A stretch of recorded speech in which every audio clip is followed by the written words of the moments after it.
Hello, hello. Can you hear me okay? I hope so. Let me get my chat set up here. Sounds okay on my end, but I want to make sure it sounds okay on your end. Can you guys hear me okay?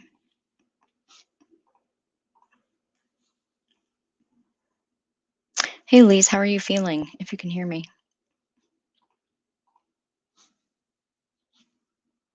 Okay, good. Thank you. I appreciate that. I know you weren't feeling very good yesterday. Are you feeling okay now? Hello, Sunshine. Hey, Rena. Bella Michelle. I get lost in the days too. Trying to figure out what day is what. No worries. I do it too. Let's see. Figured I'd start a little bit early. I'm still getting set up though. Bear with me here for just a minute. It has been a day that I have spent lounging, relaxing, getting my back together. I hope that you guys are all doing good. And after Thanksgiving, feeling a little bit better. Maybe, hopefully. Let's see. I do that every day. I never know what day it is. I truly never know what day it is.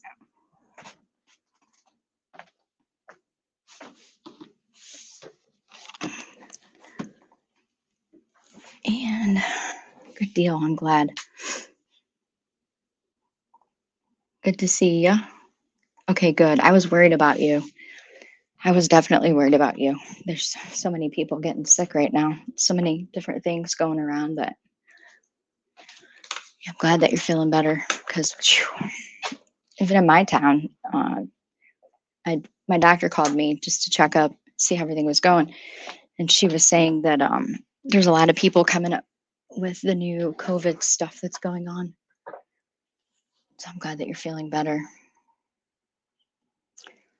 Yeah, every holiday kind of throws it off. I'm doing good. My back's a little bit sore, but feeling quite a bit better. I agreed to try some of the pain medication and just being super careful with it. But thank you. I laid around most of the day. I took a couple showers, sat in hot water. But thank you.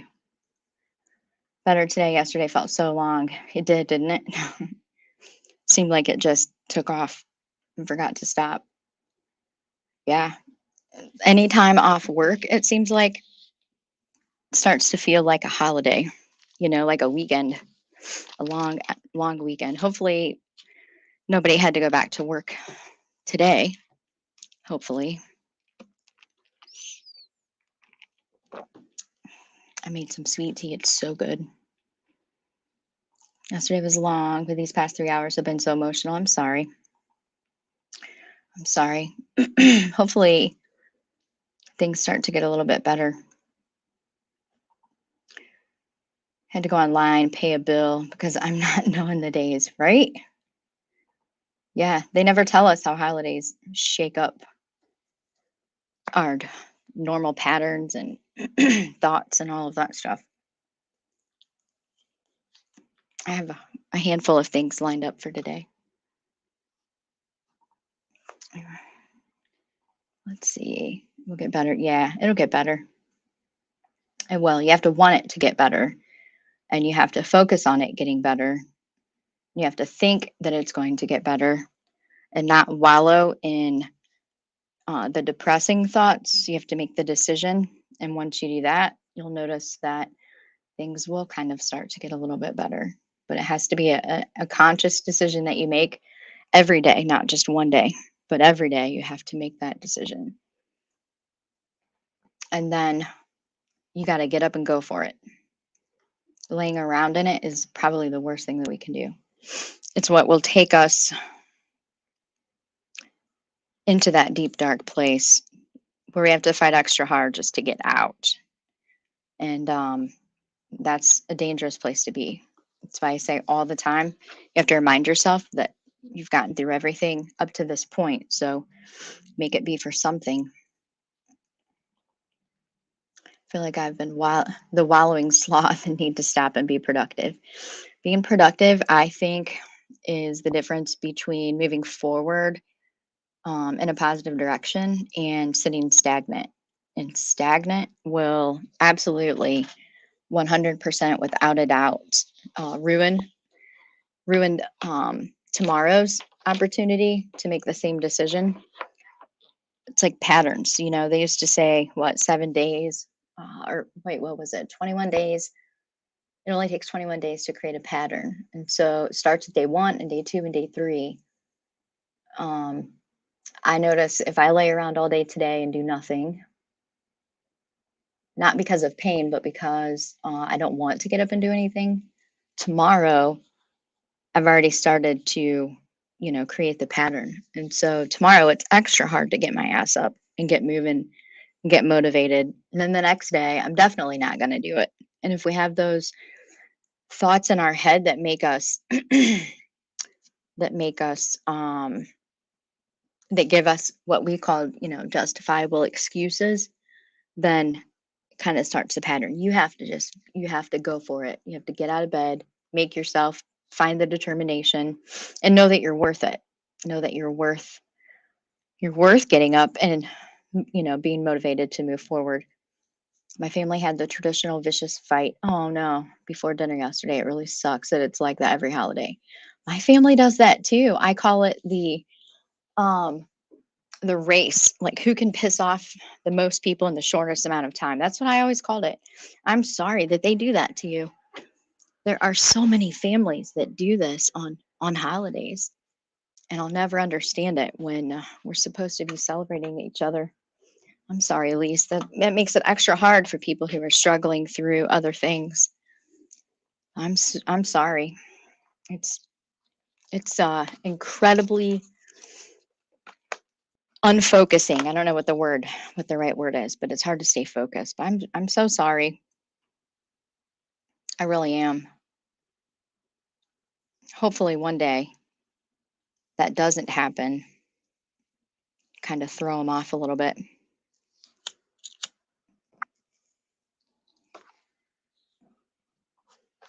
I hope after today it becomes a conscious decision. I really do. Well, you can't hope it. That's what I'm saying. You can't hope that it becomes a conscious decision because it's not going to. It takes action, and the action starts with your thoughts and behaviors. So you have to be the one to make it a reality. If you hope that it becomes a conscious decision, then you're probably already justifying it with different reasons. So you have to be the one to hope for it. You have to, or not hope for it, I'm sorry. You have to be the one to act on it, to make the decision. Yeah, that's terrible. I'm so sorry that you had to do that. I was just glad I was curling my hair and wasn't called into it. My son handled it. Thank goodness. Thank goodness. I'm glad. Hey, Sweet Pea, how are you doing? It's good to see you. And the funeral this morning, at least was okay. I'm glad I got up and went to it. I'm glad that you went to it too, because those are days that we don't really get a rewind. You can't redo those days. So I'm glad that you got up and went to it also. It might suck in the moment, but I think in the long term, you might really be thankful that you did.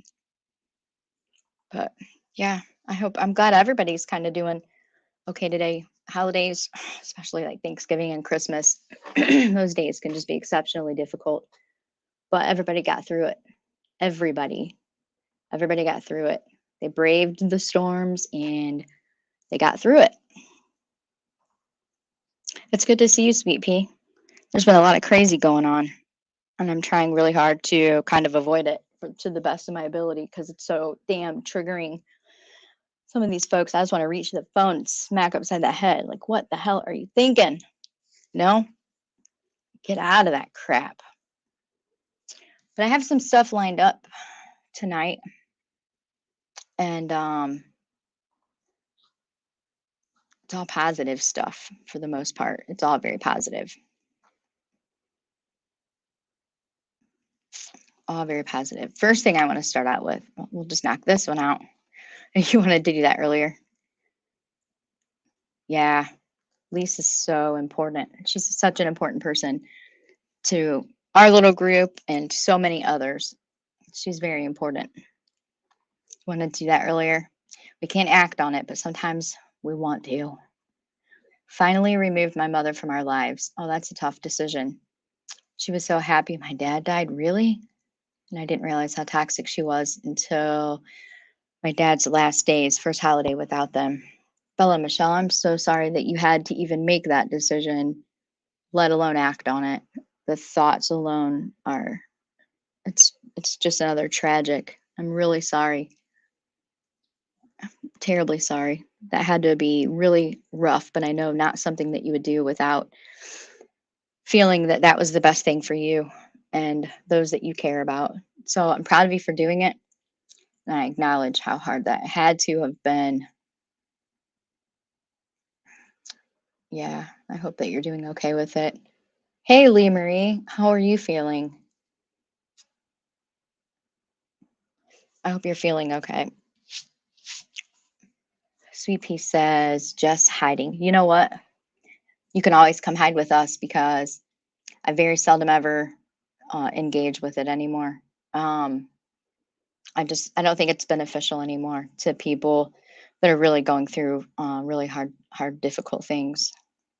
So you're always welcome to come head out with us. It's kind of what we do and talk about other things going on. I'm sure some of those topics will still come up, but yeah, I've got a video from Rena's channel to show tonight. She definitely has some amazing videos on her page, and I encourage people to always go over and check those out. We'll be dropping links and stuff here shortly for that too. So, yeah, it's good to have you, Sweet Pea. Glad that you're here. Yeah, I wish I could get in the heads of so many of these other content creators to just maybe reiterate to them the opportunity that they have to really make a difference in so many different people, but do it the right way for the right reasons.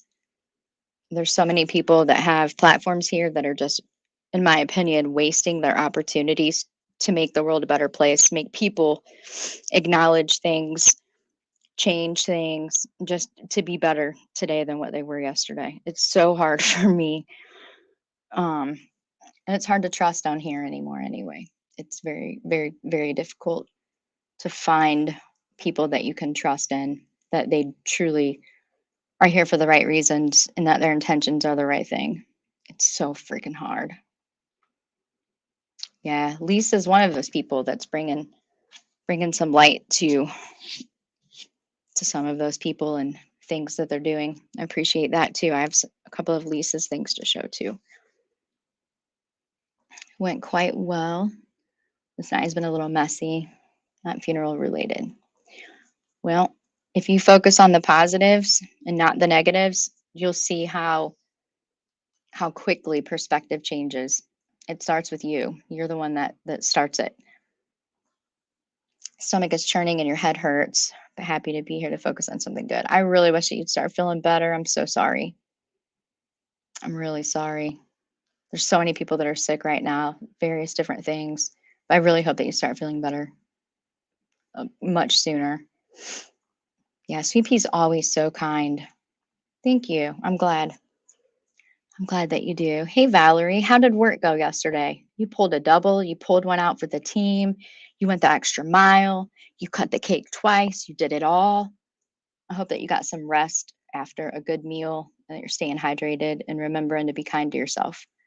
That's an awful lot to put on yourself. So there's probably tons of people out there that are thankful that you were there. I appreciate you for that.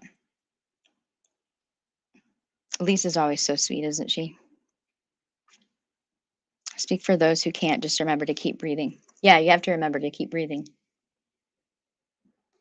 Take a breath, bow out when you need to, gather yourself, focus on the positive. Those are all things that are going to really help you move forward and not get stuck in the negativity. Discussed it with YouTube lately. It's hard not to be, isn't it? Isn't it? I know the other day, I'll give you a little insight. The other day, I clicked on the YouTube app and pulled up I clicked on subscriptions because I thought all that other stuff is going to keep popping up.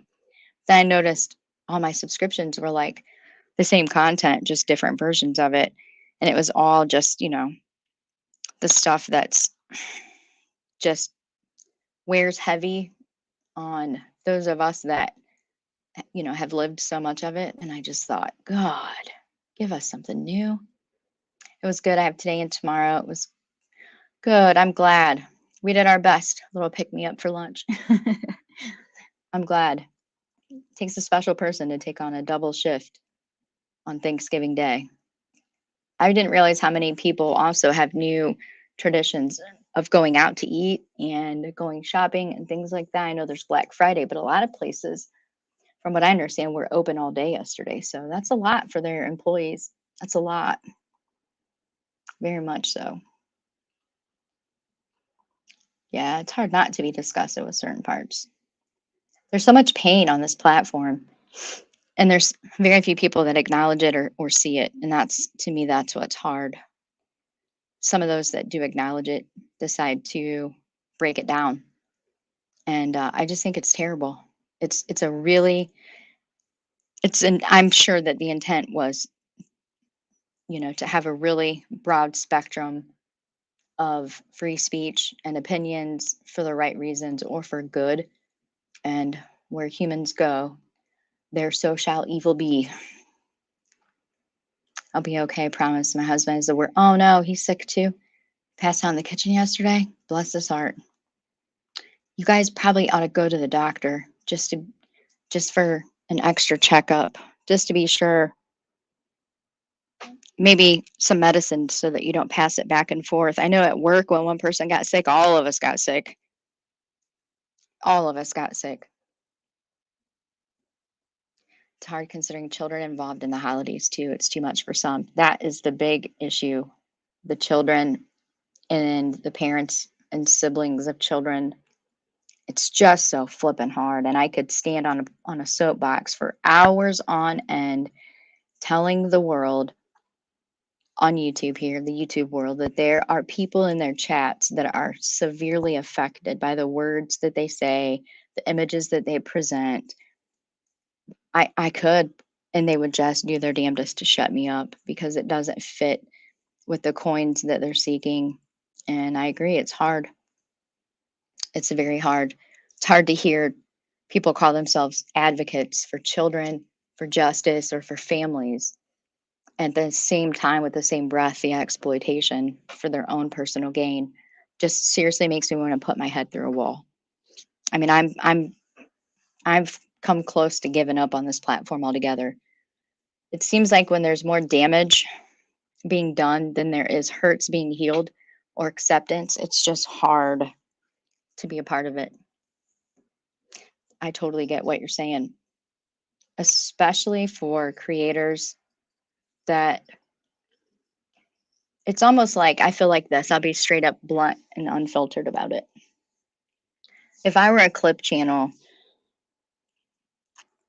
as important as it is to show the bad behaviors and the bad people with those behaviors and the harm and the hurt that they're causing innocent people, it would be almost like as equally important to show the good behaviors. And there's just not a lot of that happening right now. There's only a couple of safe places where you can go. So I can see how it would be very difficult for someone who goes to so many different places and, clipping so many different content creators. I mean, there's so much going on in the world, but on YouTube, there's just a couple of events that are taking all of the attention. Don't give up. We need more creators and channels like this. I don't plan on giving up. I truly don't plan on giving up. My goal and objective is to change the narrative when it comes to grief of any kind, and I'm not going to give up on that. I'm actually glad that we're a small group, because with the large groups come just a lot of drama that can be detrimental. He made it to bed and passed out for a while. He doesn't have any injuries from falling, thank God. Yeah, I'm really glad. Let me know if there's anything I can do, Lee, to help you for sure. I got you any way I can for sure. That's terrible. I hope you guys are better really fast. Hey, Unseen, good to see you. I hope you're doing okay. Yeah. Oh, sorry. Glad he's doing okay. Yeah, you got to take care of yourself. You're good here, Unseen. You're good here. I don't like any of that drama.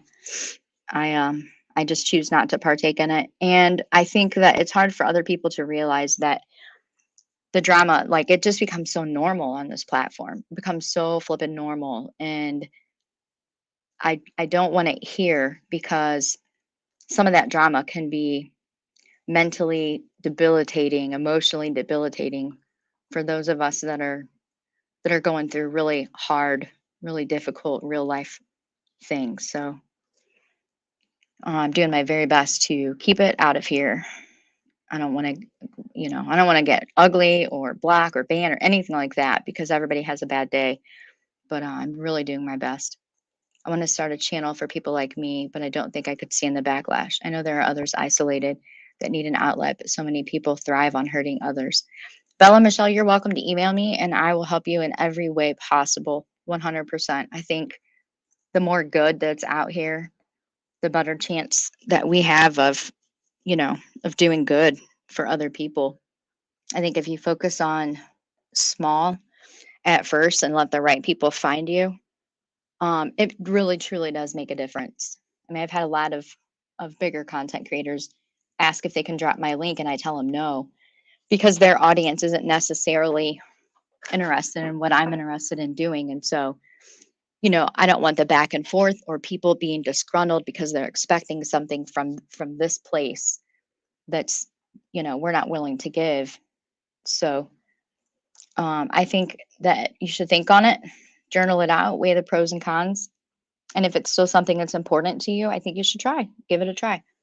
I will help you in every way possible. I'm sure that there's other people here that will be supportive of that just as much as I am.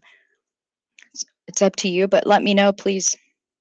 And we'll do what we can for sure. I think it's a good thing. Thanks. Well, he did a COVID test. It was negative. Oh, that's good. That's good. I'm glad. I'm so glad for that. Let me know. Keep me informed. Let me know what's going on. I was worried about you today. I didn't want to text if you were sleeping. Yeah, glad it's not the COVID. Yeah, I'll sub and check it out for sure. Started a channel. You did? Did your first stream tonight? That's cool. That's good. You'll have to email me your link so I can go check it out. For sure. The drama does get to be normalized. I know in the back of my left eye hurts. Oh, that's yeah. I wonder if you get migraines. When my eyes start hurting, feeling swollen, I know I got a migraine coming. For sure.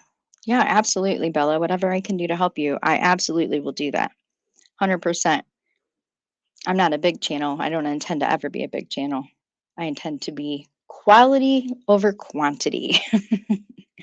Made a conscious decision to leave a certain someone out of the shit throwing competition to keep it away from here. Oh, you don't have to put I appreciate that so very much. I've had so many emails of people asking me my opinion or to make a statement or whatever, and I'm just like, it's got nothing to do with me.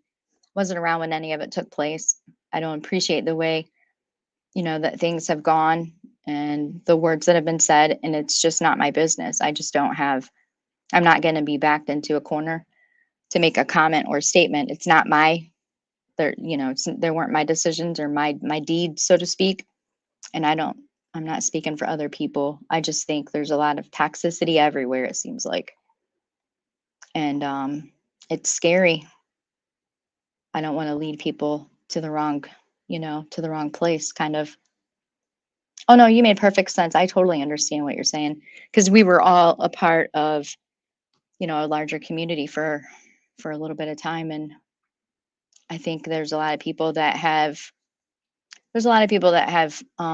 insinuated us into other people's decisions, and that's, to me, that's not fair. So tired of the drama and BS. It makes YouTube exhausting and anxiety filled. 100%. Yep. A lot of control going on. A lot of crowd control or echo chambers. And yeah, I'm not about that. Thank you, Valerie. That's my whole I don't, you know what?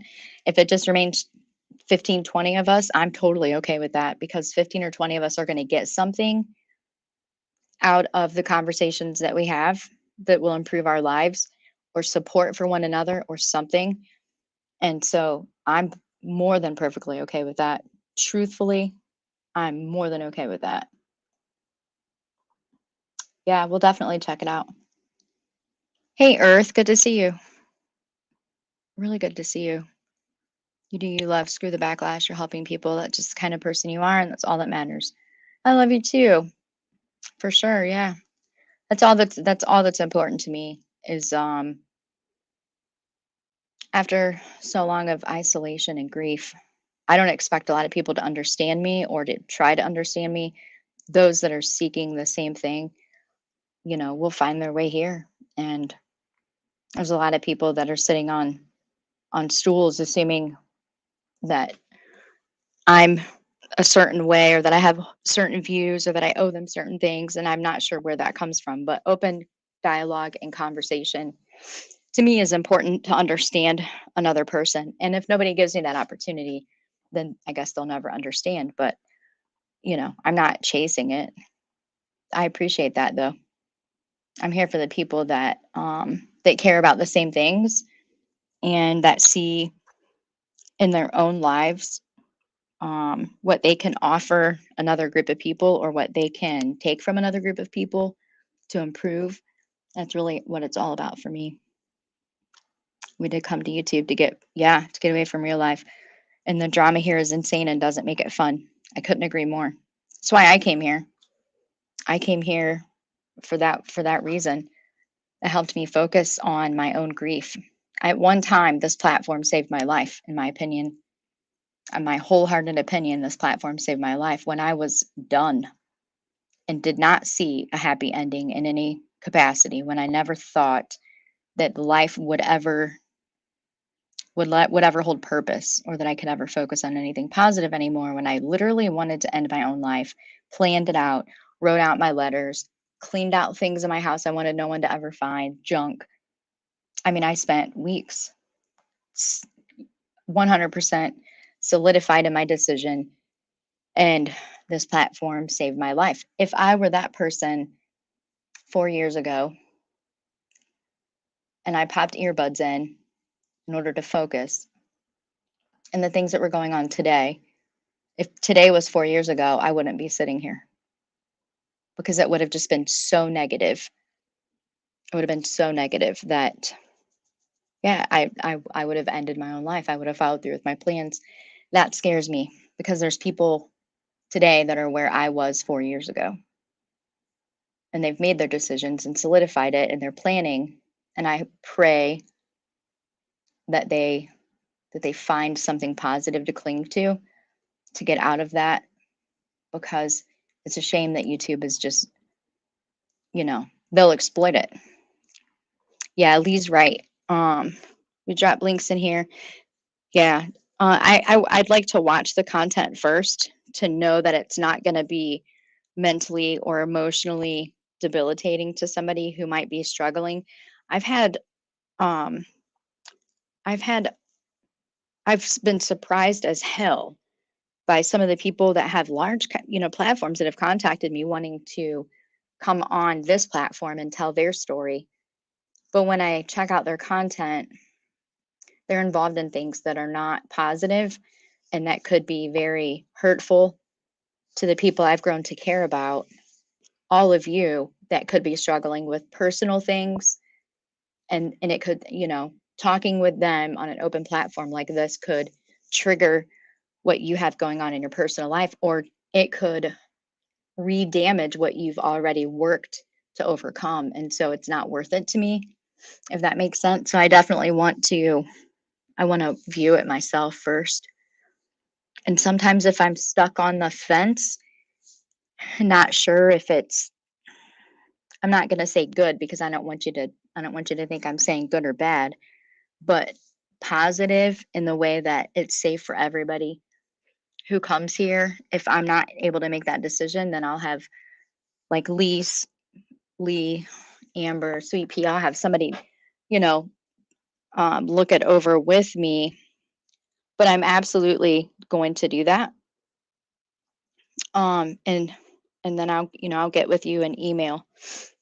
We'll make a decision on that. But I like to support people that I know their content is gonna be beneficial for people that have, that have already overcome, um, and they've made the decision.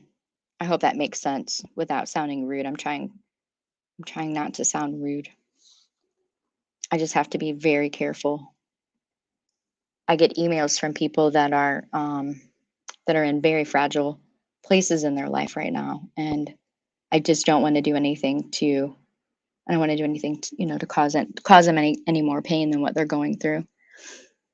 It's supposed to be on kids who have autism, other disabilities who end up not having a say in matters, but tonight's stream is all over the place.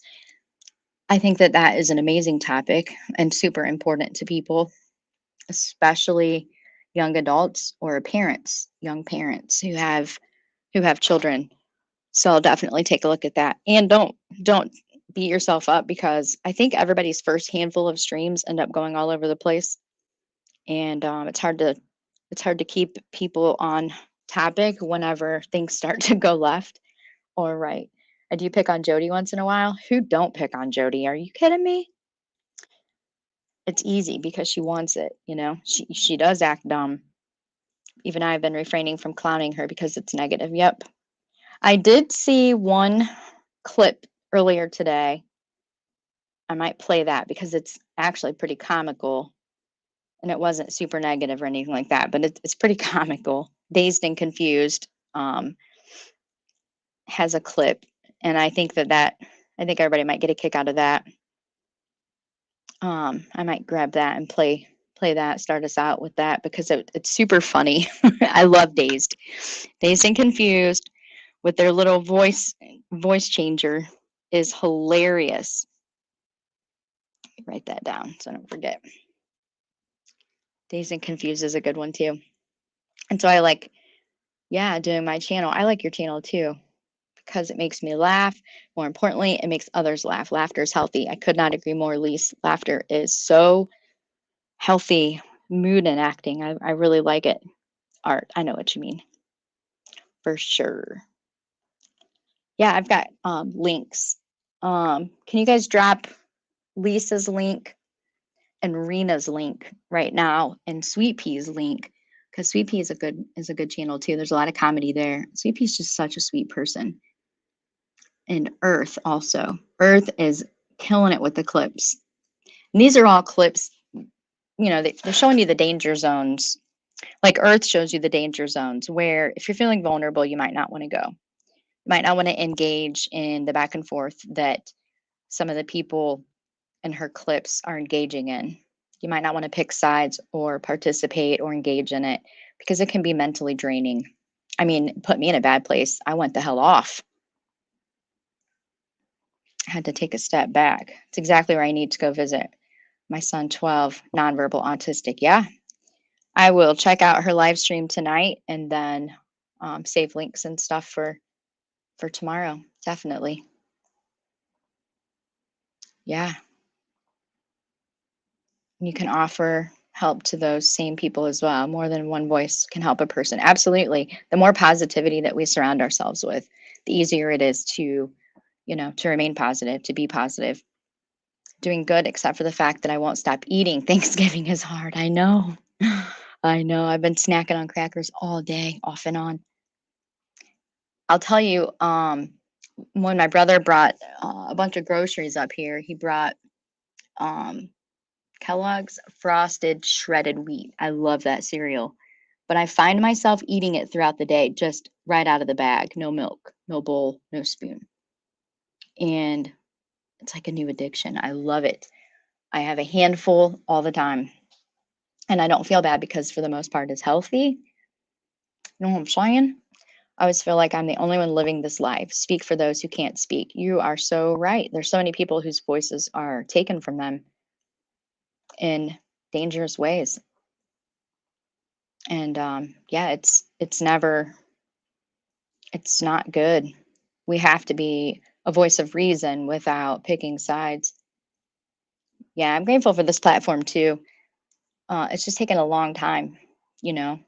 It used to be funny, engaging, um, healthy debates, open conversation, free speech, and I wish it would go back to that. Maybe it will one day. Maybe, maybe it'll take an act of God. I'm not sure. I can't take Jody, not even a little. She aggravates the hell out of me. Just her voice alone gets on my nerves. I cannot agree with you more. But when you see this clip, I bet you at least laugh, which is the point. And she laughed too. You're pushed out of autism groups locally because your son is lower functioning. That is terrible, Bella Michelle. I'm so sorry that somebody would ever do that.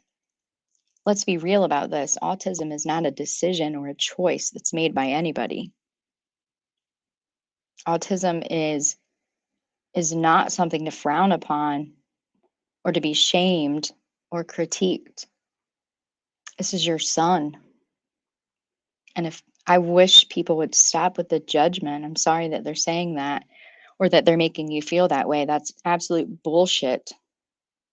And maybe there is a time for a platform for other people because I hear that a lot.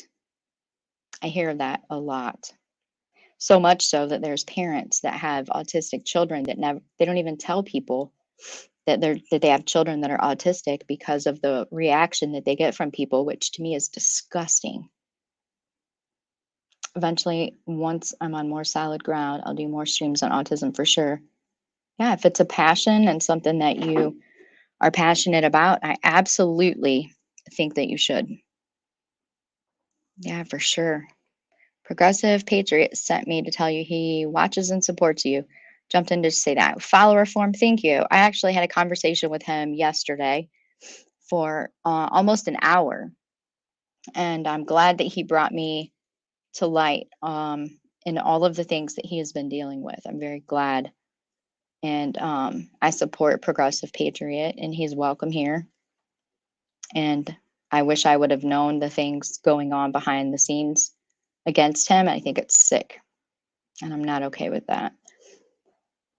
When I'm feeling down, I remember some of the stuff we went over.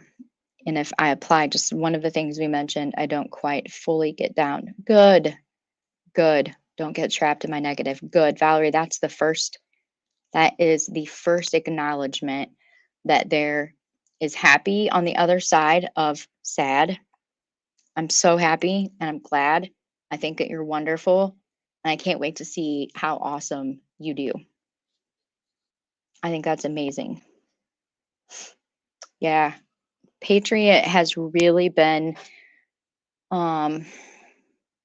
he's really been put through the ringer on this platform lately. And I'm going to stand firm with Progressive Patriot because I now know what he's been going through, and it's very similar to what I went through. Some of you were firsthand witness to that, and when you're going through it, it does feel like you're alone, and like you don't really have, you know, it can be bad. It can just be bad. So, understanding what he's got going on, um, he understands what this platform is about. We definitely had a nice long conversation, and I'm proud to call him a friend.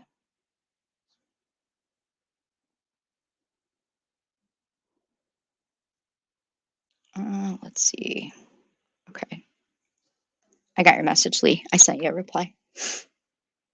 But I'm glad. That makes me feel so good and encouraged and happy to continue. So thank you for saying that, Valerie. I really appreciate it. I've been contemplating doing a group channel for years. Those are taking off and doing really good. Never want to exploit my child.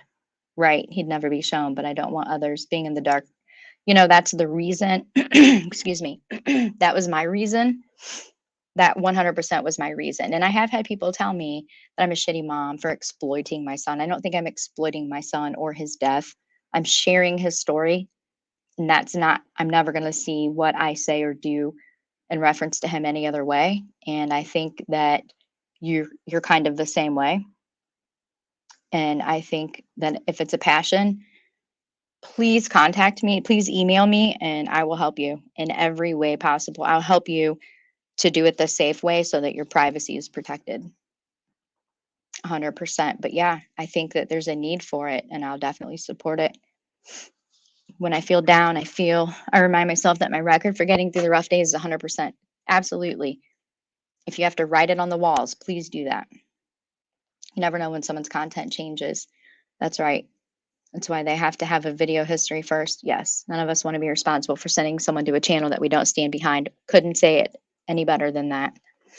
100%. Their teams and groups and things like that are starting to get me. A few for me, I just can't take my skin crawls because of them. I agree. Totally agree. Made an enemy today. It's easy to do on this platform. All you got to do is disagree. And then you are an enemy. Yeah. There's a lot looking for enemies, you know. Sub to Lise and Earth already, subbing to Sweet Pea now. I think you'll enjoy all of those channels for sure. Earth is definitely showing on the danger zones where it's just not really a happy place. Those aren't happy places to be. You're not going to find a lot of happiness there. You're going to find all of the ugly hatred and the grifting and the begging and all of those things for sure.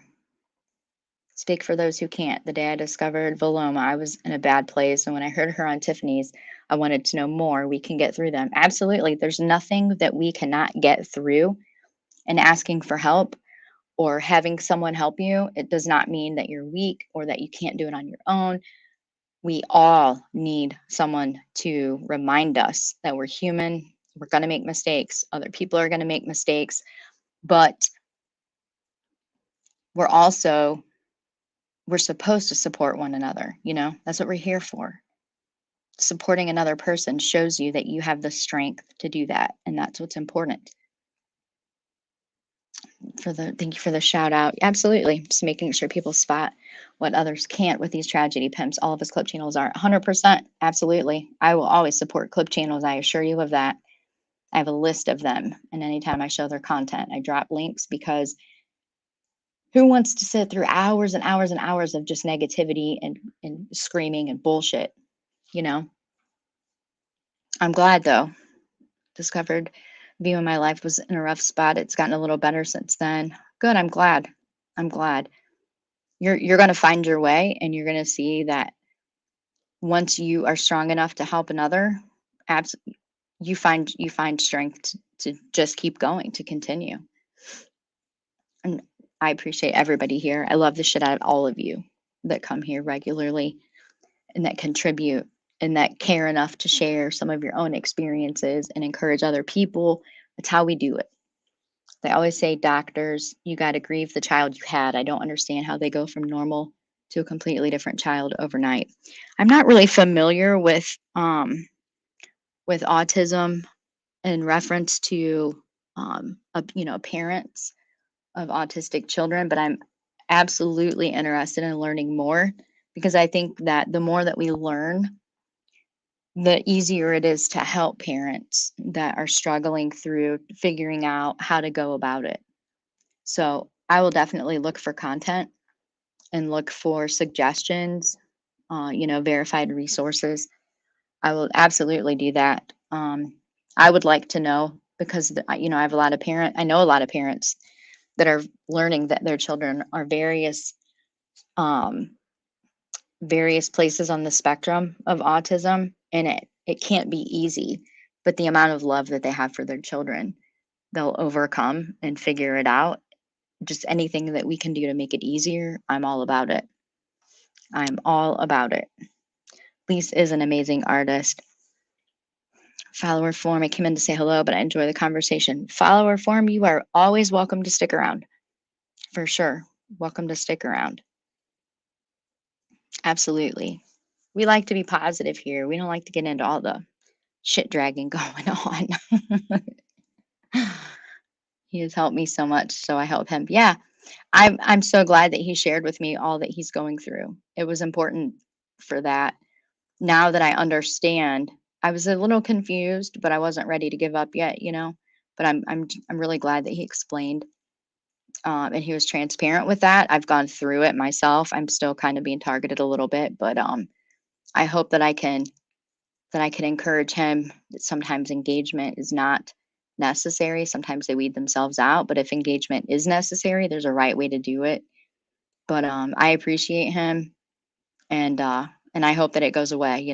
I really hope that these people just back off and go somewhere else. People are allowed to have a difference of opinion. My God, it's what makes us America. It's what makes us human. It's what makes us a world of people who are different in every capacity. Nobody, no, we're not all the same people, so our opinions are not the same. And it's okay to have a difference of opinion and still have respect for each other. Yeah, no one should make you leave a group. That's crazy. That's crazy in itself. I'm sorry that anybody made you feel like you didn't fit in somewhere or that you had to leave. That's just terrible. Yeah, for sure. I appreciate that very much, follower form. And again, you're always welcome to stick around. I'm not monetized. I'll never will be monetized. There's no membership. There's none of that monetary crap or talk of monetary crap over here. I don't want anything to do with it.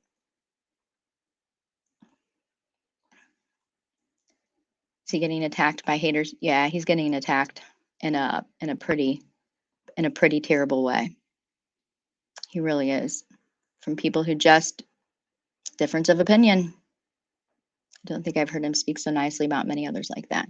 I appreciate him very much. Definitely do. He is a good dude. And like I said, I wish I would have known, more, but I understand, being private about that stuff too. If you're public about it, it's almost like you're attracting, those people. So I don't agree with that. I'll never agree with that. Open conversation. We're all adults. We should be able to have an open conversation. And then I'll tell you about it, Lee, but I don't really want to be public about it. But it's some bullshit. I mean, it's kind of the same thing that I went through last summer, and every bit as negative and life impacting as mine was, his is also. And it makes a lot of sense. Um, yeah, he's definitely getting some negative backlash. He's been harassed and targeted by some large groups. He used to do a political show, and some people did not like him then and hate him now that he's grown. Yep, that's what it comes down to. And when they see growth, even though they're triple the growth of him, they still want to stop him because it doesn't fit the narrative or what they wish to achieve. And as sad as it is, I mean, even right now as I sit here, there's people that I considered friends, on this platform that I had a lot of respect for, that because I have a channel, um, there's little sneaky tactics behind the scenes to prevent, people from finding this audience. And I'm not going to argue about it. I'm kind of like, if you've got 10,000 subscribers, I don't care about subscribers. I can promise you, I don't look at analytics. I couldn't tell you how many subscribers are on this channel because it's not a concern for me. The concern for me is the quality of people that are here for the right reason, not the quantity of people that are here for personal gain. I think that's shitty, and it makes it a shitty platform, and then people are treated shitty. I'll give you a red flag when you hear content creators who talk about subs, not subscribers, subs, and then who treat subscribers as if they are subservients or submissives. I have a huge problem with that. They no longer, how do I say this? They no longer speak in terminology that we are humans, that we are human beings, and that we have opinions and voices, and we can contribute in different ways. It's all about numbers, subs, and they say subs, they say mods. You will never hear me be disrespectful to someone who helps me by moderating. You will never hear me say mods, because that's, to me, moderators are human beings that see something in this content and they moderate, they help me to keep things on track, and they do it out of the kindness of their heart. Moderators, not mods. You also hear some of these content creators that all they care about are numbers and analytics and growth and who's growing more and who's not. You know what? I don't, the message gets lost on me when I hear those terms start to be used because I think it's shitty. They say things like fans and followers. Fans and followers, we're human beings. We're not groups of people. When wish lists and cash apps and PayPals and Venmos and Patreons are thrown around so much so that the content and the message is lost, I don't want to be there. I don't want to participate in that. I just don't. If they have all of the time in the world to sit on a platform and talk about money and what they call subs and members and Patreon and all of those things, then they have the ability to get a job. It's not, this is not a job. This is a passion, a hobby. I'm not saying that you shouldn't make money. Good content creators should be supported in every way that their subscribers and that their listeners and their viewers want to, want to support them. Cash apps. I don't care about those things as long as the content is good. But when it's all about that, when it's all about money and all about what they call subs, when the masses of their audience are seen in other people's chats causing havoc, that's where the problem is at. If you don't like somebody's message, you don't listen to it. I wish that we had more adults that were like that. I'll post a screenshot of the enemy I made on my community post. Keep an eye out. We all know this woman. Apparently, I made her list too. Well, yeah, enemies are easily made here, or make more money than them. Yeah, I mean, I don't understand it. I mean, it's kind of it's kind of reflective in various different aspects on this platform that there's just a lot of talk about money and scams and all of that stuff, and it just becomes negative when people are viewed as, dollars and incomes. And I feel like that's what's happening. I myself can be seen in a chat, and if a large content creator starts being extra friendly, I know what they're doing. I was once known as a large, contributor to channels. I know that message still gets around. I know my name is still on lists, but they haven't quite figured out yet that I'm no longer participating in those things. Everyone makes mistakes. I couldn't agree more, Rena. I wish that they would learn. I wish they would learn from those mistakes, acknowledge them publicly, and then grow from them. Don't make the same ones again, over and over. It's just crap. That's what they keep doing. People always say, I don't know how you do it. You're the strongest person I know, then walk away. Yep. They don't want us in their perfect bubble. I saw how quickly people run once you're not cookie cutter. I couldn't agree more. I could not agree more. In the worst times of our life, we find out the people that we've become close to. We learn who they really are, and it's fucked up. It is very fucked up. Not trying to be mean, but progressive needs to stop engaging. They do it because it gives them what they want. I think he knows that now. I think that he didn't realize the number of people the number of people that were coming at him 100%, just like I didn't when I was engaging, when Bombshell was scamming, and when that other crew, was woke up because of somebody else's actions, and I was targeted. I think there's so many similarities going on with that. But I think that he realizes it because he hasn't really been engaging in it. Who's messing with all my friends in here? Duckin Feloniez. It's so good to see you. Speaking of which, I want to show you guys, this is probably, I got to show you this. This is one of the sweetest, kindest gifts in the entire world. And I sobbed like a baby last night. I got to show you this. I sobbed like a baby. I screenshot it and sent it around to people. I couldn't believe it. I don't think anyone has ever done something so kind. It was so kind and out of the blue that I didn't even know how to react to it. I went back to that other place. Look at this. Well, I'm not as good at this as I used to be, which is crazy because this is beautiful. My hand kept going numb. I must have arthritis or something. This is for my friend Vilomah.Unstuck. Happy Thanksgiving. Just wanted you to know I was thinking about you. This is so kind. This is just one of the kindest things I've ever seen.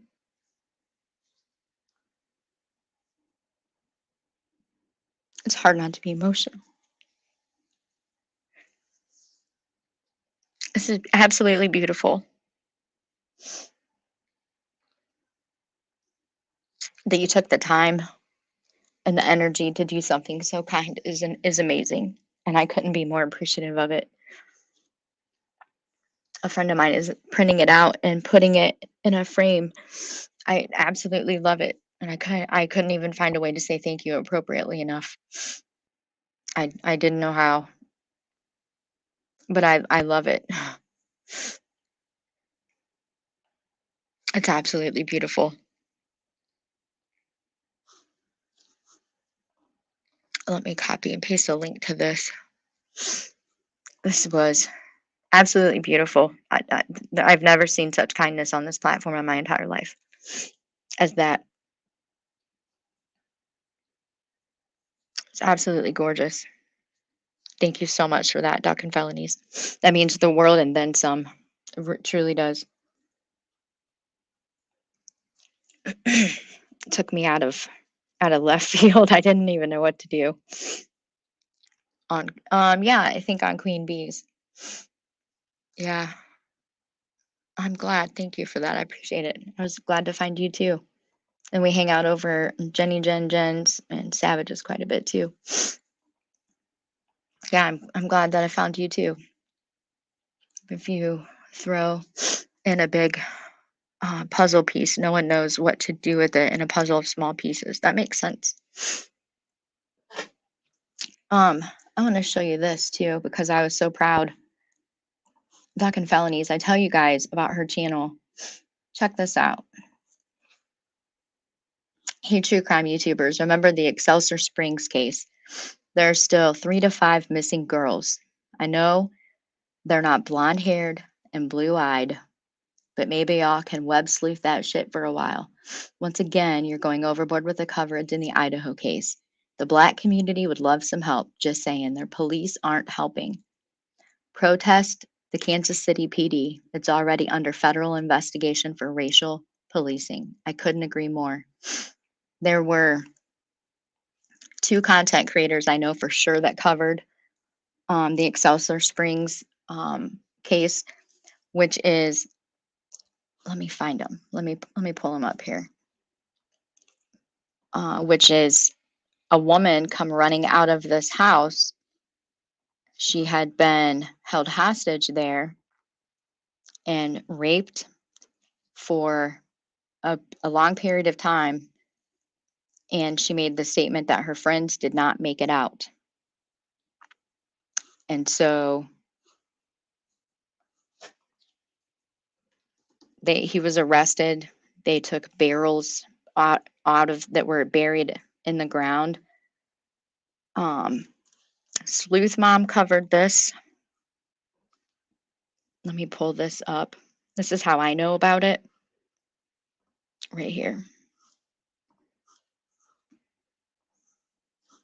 Let me screen share this. I know that she covers updates, but you're right. There's not enough people covering this situation. There's a playlist here of 5 videos. Let me drop this in the link. And let me drop this link in the chat. Timothy Hazlett Jr. is the person who was arrested who lived in this house. And yeah, it's very sad because there were several people from there are several people that had reported women missing, Black women missing. Those Black women are still missing. And it's clearly obvious that this man targeted Black women as his victims, and the Black community is screaming for help, and people are worried about every other blonde-haired, blue-eyed victim of any crime all across the country, and it is disgusting. It is absolutely disgusting. Sleuth Mom covered this. There's a couple of other channels that I know that she shared information with. Um, but yeah, the missing white girl syndrome is a real thing, and it's disgusting. We have indigenous people that are targeted. They're targeted for crime, and unfortunately, the Black community is targeted. And there's a lot of people, myself included, that feel like law enforcement doesn't always take the same initiatives as they do for the white community, and it's rather disgusting. So there's links for that. I was proud of you for putting that. I was just so proud. Duckin Feloniez, I'm so proud of what you're doing on your channel. I wish there's been, if you go back through live streams, there's at least 5 other live streams where I've dropped links, and I get really upset because I feel like that people are overlooking what you're doing. I actually have one of your videos lined up to play tonight, the Lifeline 988 video that you posted earlier today, because I think that that's important and should be shared. And there's not a lot of people that are aware of that. I didn't know about a lot of it. But Duckin Feloniez has an amazing channel and a little bit of everything, but you cannot walk away from that channel. I don't care who you are, where you're from, and what you've lived through. You can find something on this channel that you can relate to and that you can take away. You can take a life lesson away from a minimum of one of her videos. She's extremely talented. Extremely talented. I don't consider many people my friend on here, but cautious about people I can trust. Absolutely. That's the smart thing to do. I trust you and I know you wouldn't do anything. Never. Absolutely never. Under any circumstance. It's not in me. I live with intention every day. I live with the intention of being positive, doing positive, and moving in a positive direction every day. Every day. Yeah, I think he's figuring out that a wide community of people are not who they appear to be. Like us, have thrown ourselves into situations we should not have. He just probably felt he need to stick up for Ryan because Patty shouted him out. He's trying to do what he believed right. Yeah, and it's sad that this, like what he's got going on now, really doesn't have anything to do with that. But yeah, maybe that's kind of what put him out there to a lot of people or a lot of other areas. One main thing to remember is that they are still learning and their minds are still growing, just in a different way and at their own pace. My grandson and granddaughter's autism are not the same. It's so prevalent right now that it's shocking that there's not people that are more seeking education.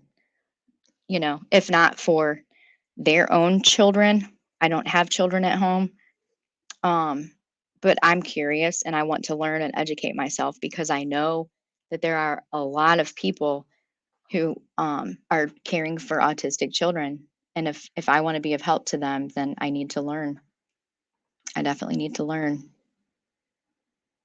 Try to write my. Oh, I think it's different in a chat when you're writing it. I'm more so talking about like content creators that throw those words around all the time. It dehumanizes that there's people at the other end of that word.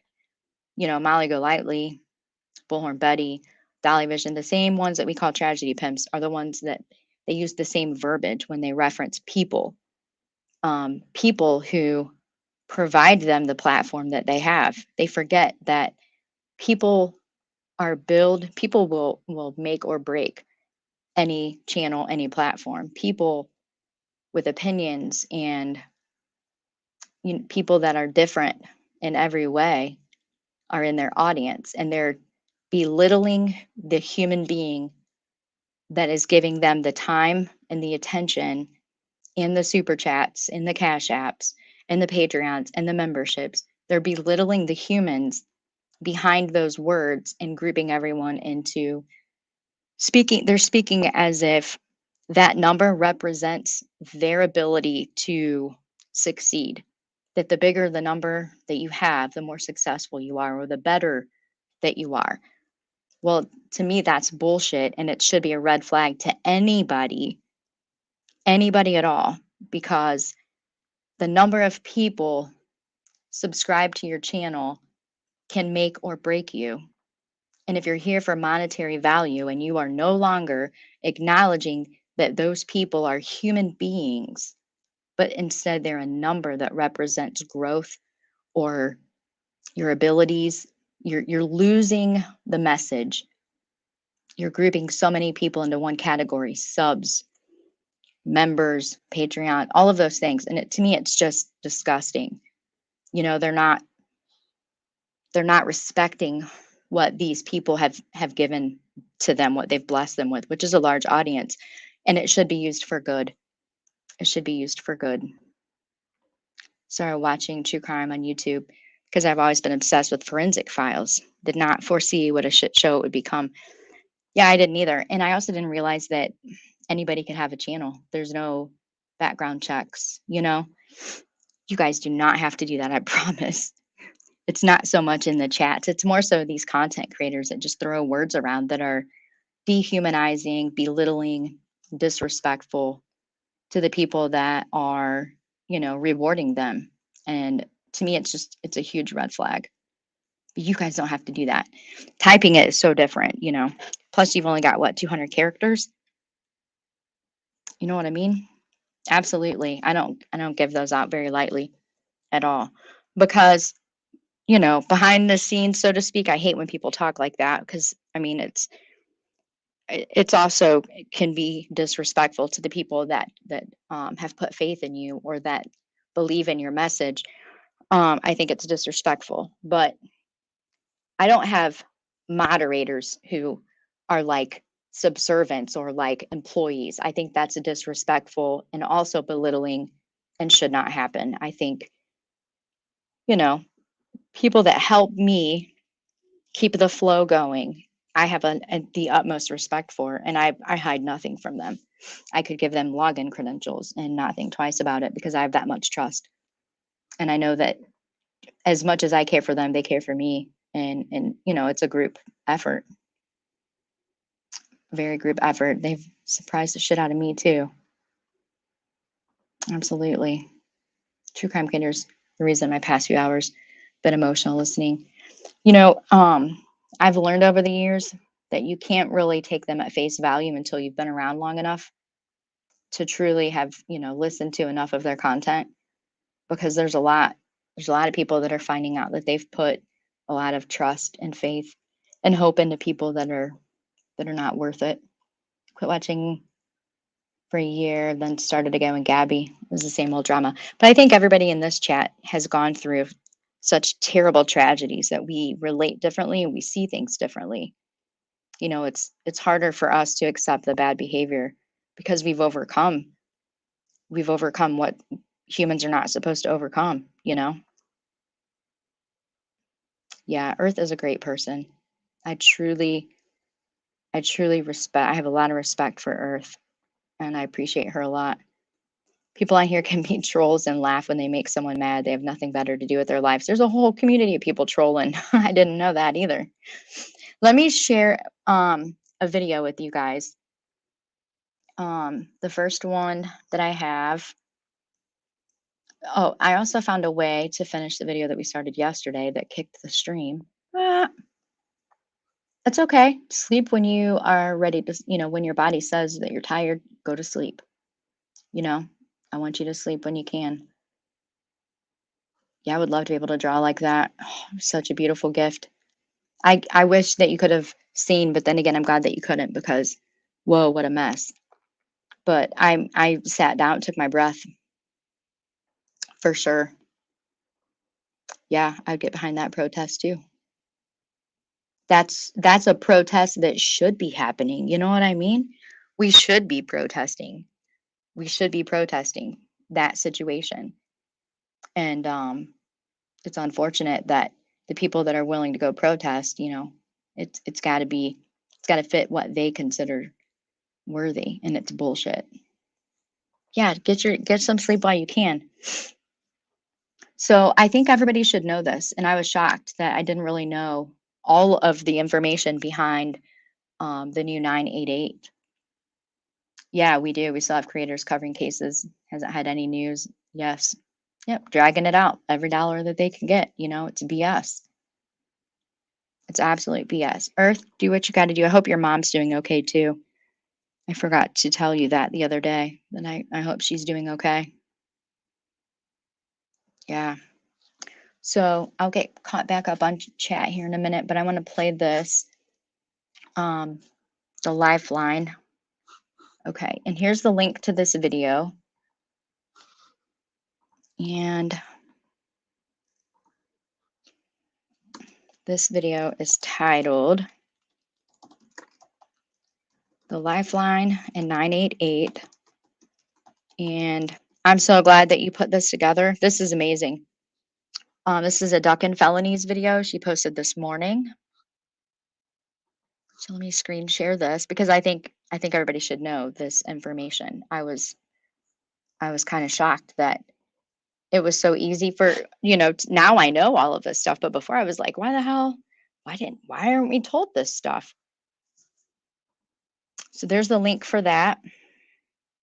And I'm going to let it play straight through because it's important and I don't want to disrupt it because then I feel like it's doing a disservice. So let me play this and I'm going to go on mute and then I'll be back. Has been designated as the new 3-digit dialing code that will route callers to the National Suicide Prevention Lifeline, now known as the 988 Suicide and Crisis Lifeline, and is now active across the United States. When people call, text, or chat 988, they will be connected to trained counselors that are part of the existing Lifeline network. These trained counselors will listen, understand how their problems are affecting them, provide support, and connect them to resources if necessary. The previous Lifeline phone number 1-800-273-8255 will always remain available to people in emotional distress or suicidal crisis. The Lifeline's network of over 200 crisis centers has been in operation since 2005 and has been proven to be effective. It's the counselors at these local crisis centers who answer the contacts the Lifeline receives every day. Numerous studies have shown that callers feel less suicidal, less depressed, less overwhelmed, and more hopeful after speaking with a Lifeline counselor. Answer the call. These centers are looking to bring on new volunteers and paid employees. You will receive training, so if you are a caring person who wants to help those in crisis, apply today. Find your opportunity, samhsa.gov/988-jobs. Suicide is the second leading cause of death among young people, and, prior to the COVID-19 pandemic, was the 10th leading cause of death in the nation. Every year in the U.S., more people die by suicide than in car accidents, and more suicide deaths occur than homicide and AIDS deaths combined. For every one person who dies by suicide annually, 316 people seriously consider suicide, but do not kill themselves. The Lifeline has received over 20 million calls from people in distress looking for support when they needed it most. Since its founding, the Lifeline has become synonymous with help in times of crisis. This graph includes the number of calls to the Lifeline by year from its inception in 2005 to 2020. Lifeline call volume is affected by many factors, including growing public awareness through media, community events, and word of mouth. We thank those who share the Lifeline as a resource, and the tireless work of the crisis centers and counselors who support people in emotional distress every day. The Lifeline is local, effective, and for everyone. Help, hope, and healing are happening every day. The 988 Suicide and Crisis Lifeline provides free and confidential emotional support to people in suicidal crisis or emotional distress 24 hours a day, 7 days a week, across the United States. The Lifeline is funded by the Substance Abuse and Mental Health Services Administration and administered by Vibrant Emotional Health. The Lifeline is made up of a network of over 200 independently owned and operated local centers. To reach the Lifeline, call 988 or chat at 988lifeline.org. The Lifeline network was designed to connect callers with local crisis centers by using a phone system that routes calls based on the caller's phone number. When someone calls 988, they will hear our automated greeting message that features additional options. You have reached the 988 Suicide and Crisis Lifeline, also serving the Veteran Crisis Line. Para Español, oprima el número dos. If you are in emotional distress or suicidal crisis, or are concerned about someone who might be, we are here to help. If you are a U.S. military veteran or current service member, or calling about one, please press 1 now. Otherwise, please hold while we route your call to the nearest crisis center in our network. We'll play a little music while we connect the caller to a skilled, trained crisis counselor. Our phone system will route the call to the closest crisis center in the Lifeline network based on area code. Each crisis center picks their coverage area, which can be defined by zip code, area code, county, or even state, and their hours of operation. A trained crisis counselor at a local center will answer the phone. This person will listen to the caller, work to understand what the caller is experiencing, provide support, and collaborate with the caller on ways to feel better and connect with any needed help or resources.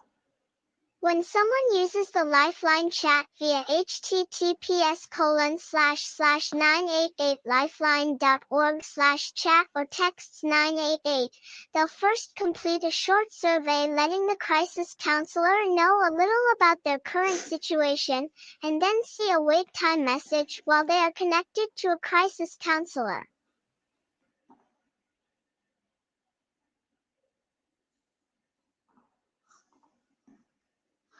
Do you guys see what I'm talking about with the content here on this channel?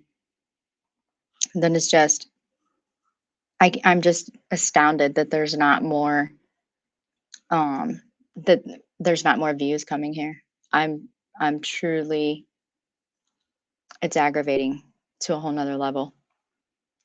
I wish I could somehow screen share from my iPad, because every one of these videos I've watched, most of them more than once. There's one that is very special to my heart for people who have, lost a child, and it goes back to a hurricane and just a crazy situation. It is, let me get back down here to it.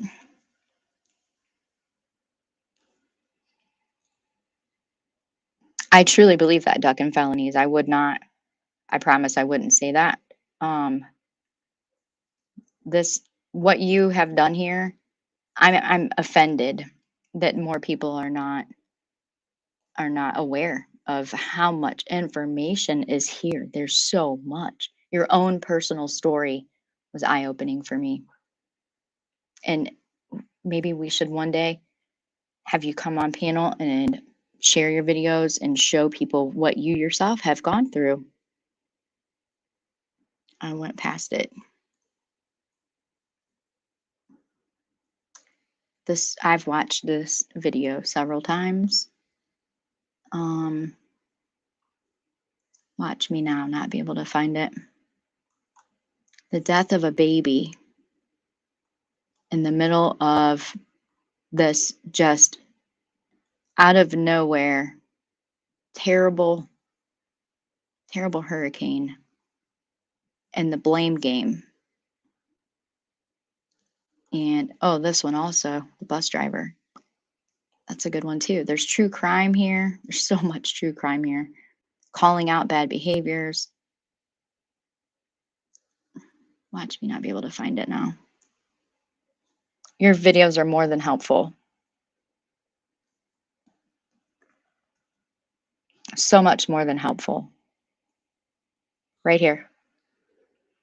For those that have lost a child, I want you, if it's, this might be something,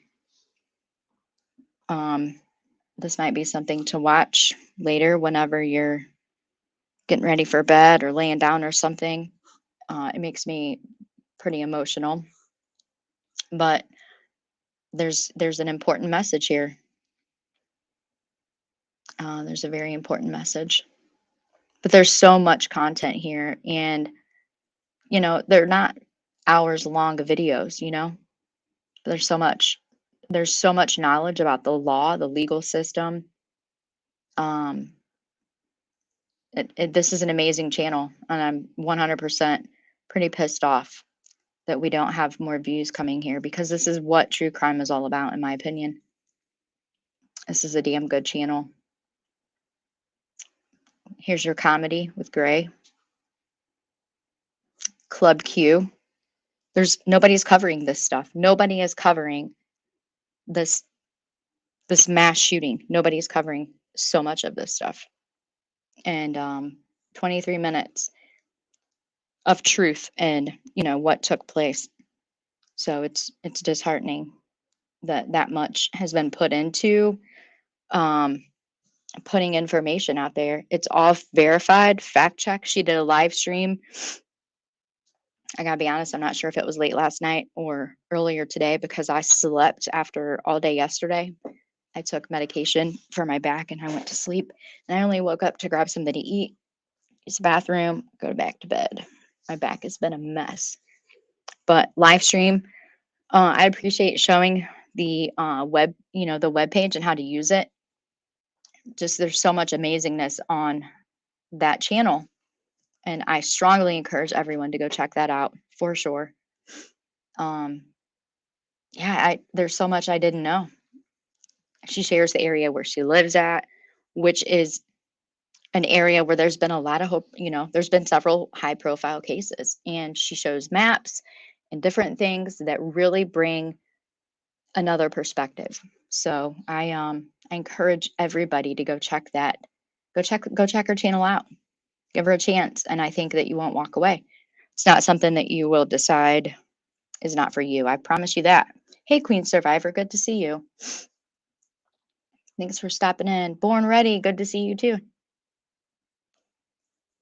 I appreciate you stopping in. I hope you're doing okay.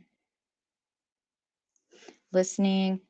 Just can't sit at my keyboard wrapping things up in my shop. Oh, just that you're here is amazing. I appreciate you stopping in and saying, hey, I hope that you're doing good today after Thanksgiving yesterday. Most of us are probably still in and out of a coma. You guys can take anything from my channel without crediting me? Absolutely not. You deserve the credit.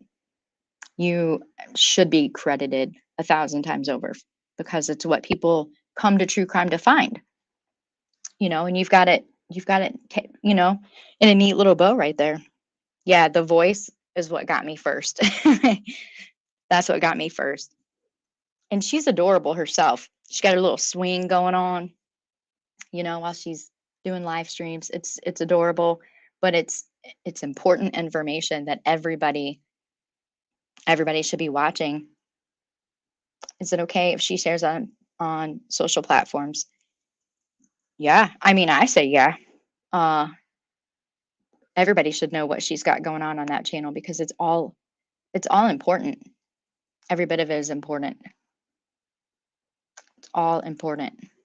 There's so many stories. Some of them we've heard from so many other people, but not with the same perspective. Yes, there you go. You're saying it the way I can't. When I want to find out about a case, I hate having to go through a 3 or 4 hour live stream for 20 minutes worth of info. We need channels that do, yes, there you go. That's one of them for sure. For sure. I want to share with you guys a screenshot that I took from Twitter that made me extremely happy.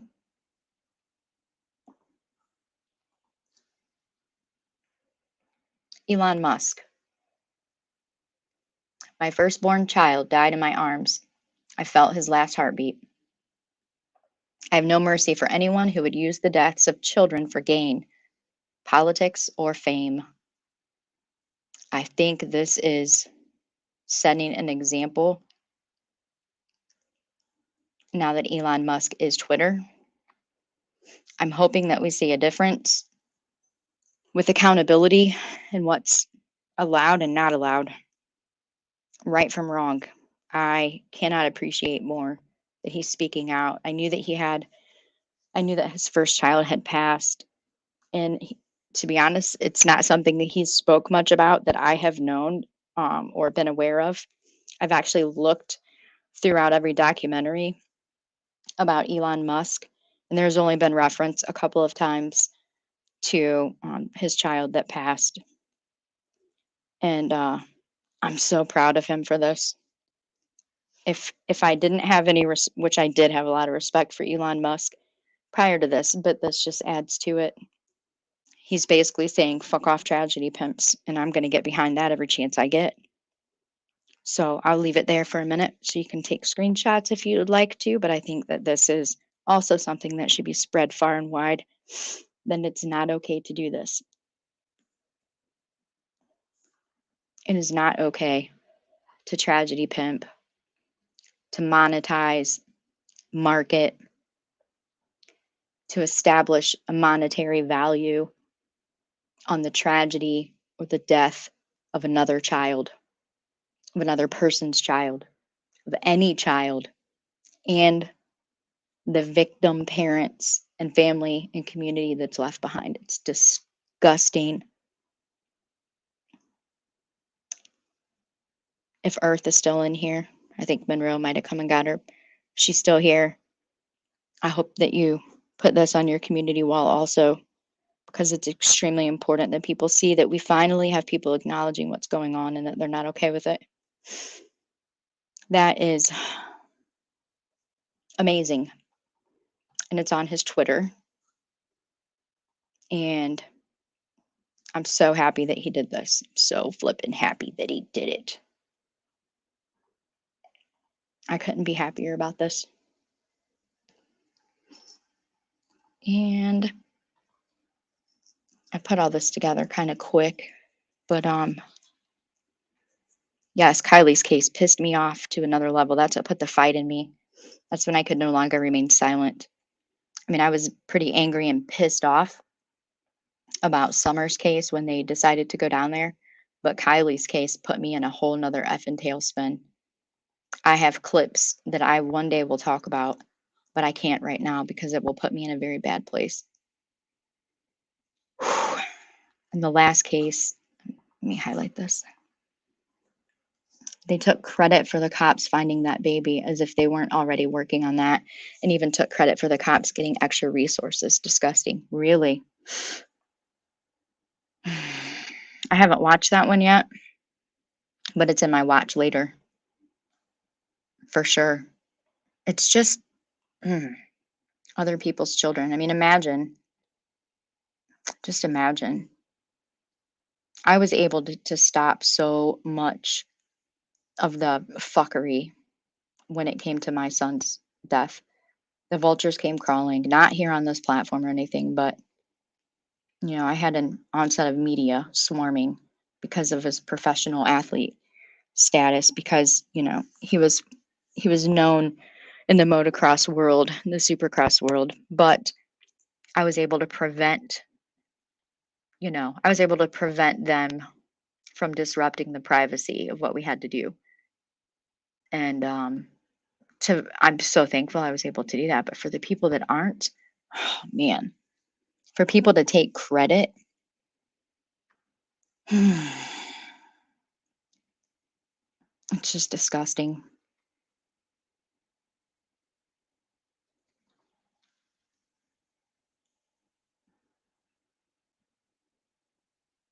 Are you talking about Quentin Simon, the Quentin Simon case?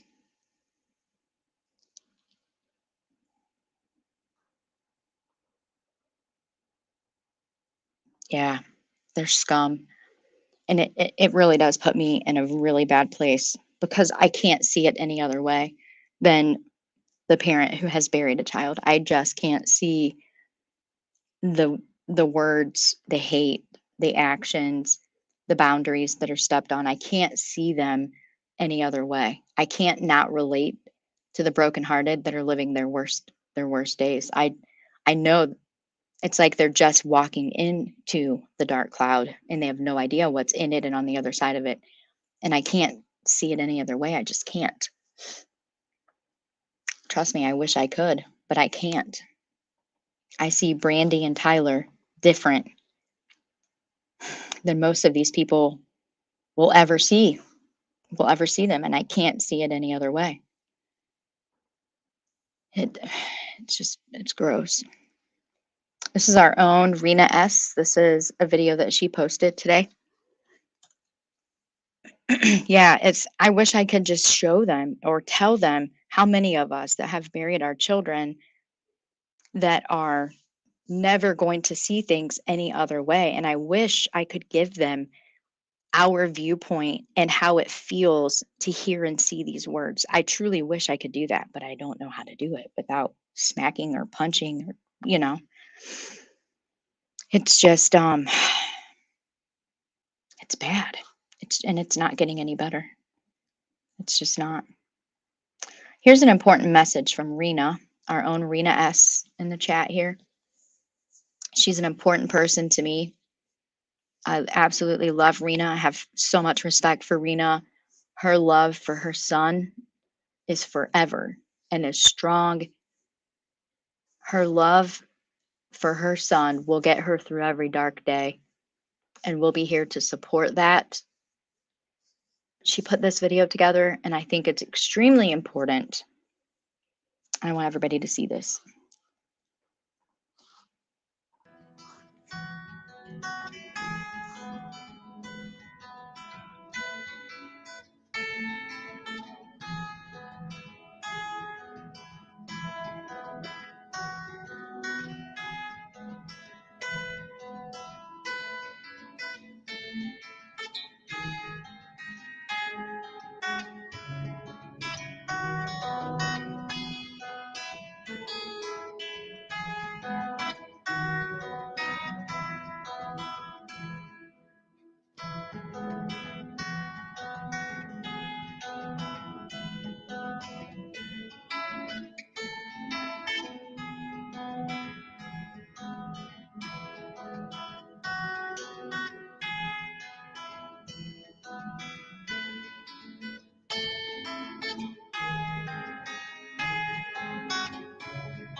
There's the link for that video from Rena.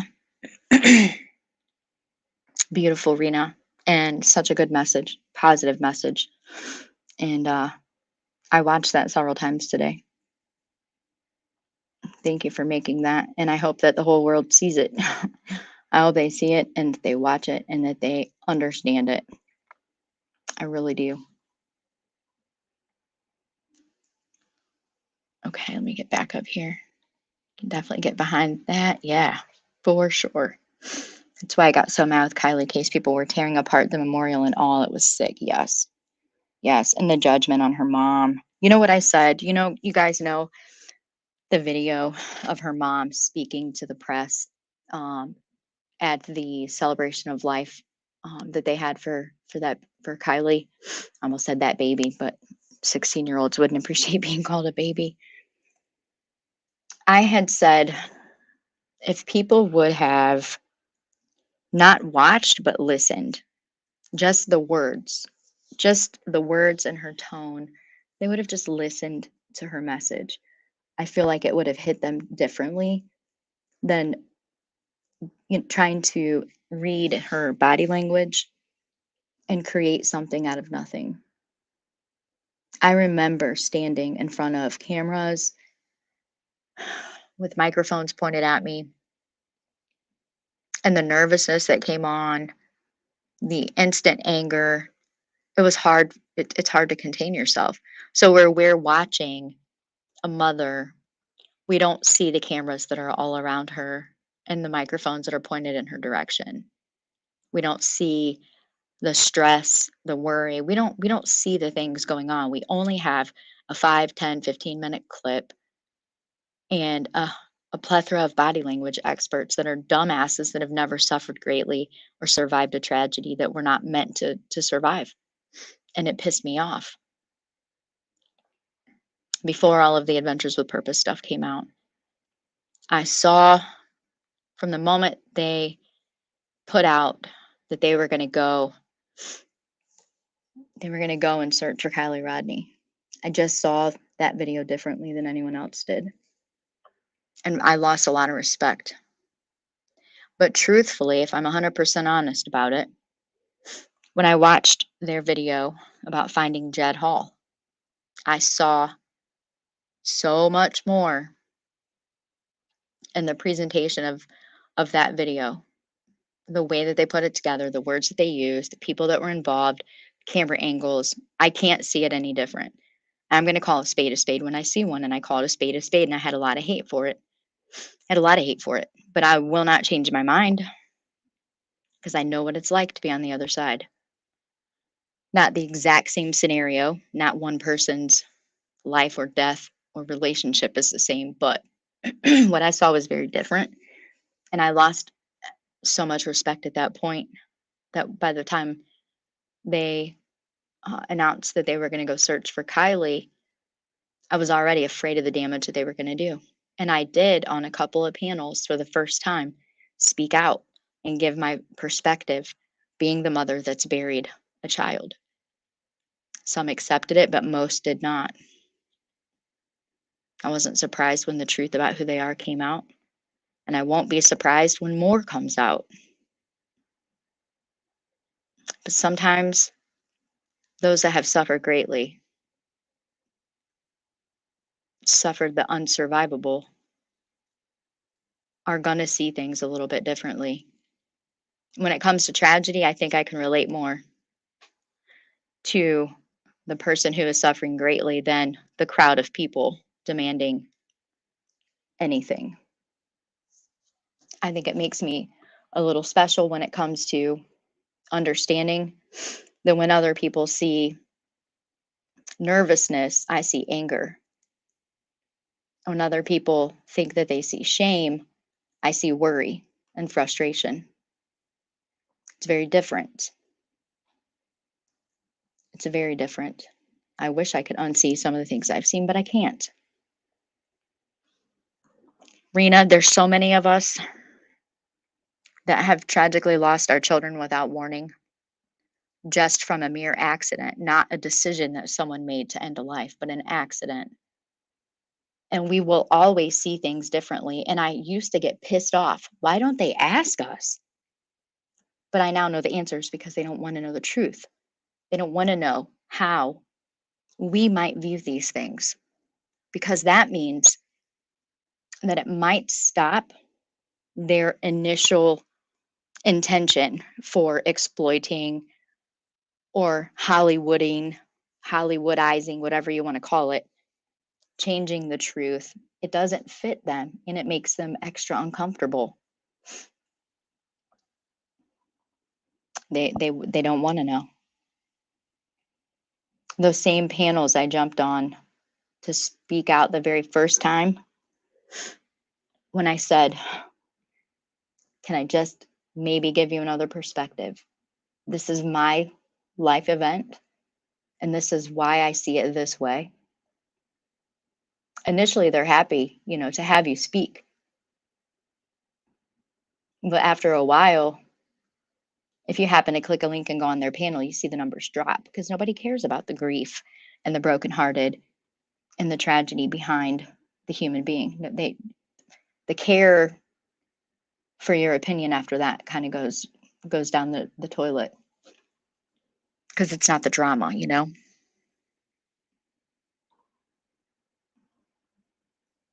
Yeah. There's so many times I've wanted to scream in the face of people, just stop and think about this for a minute. But they wouldn't stop and think about it. They wouldn't do that.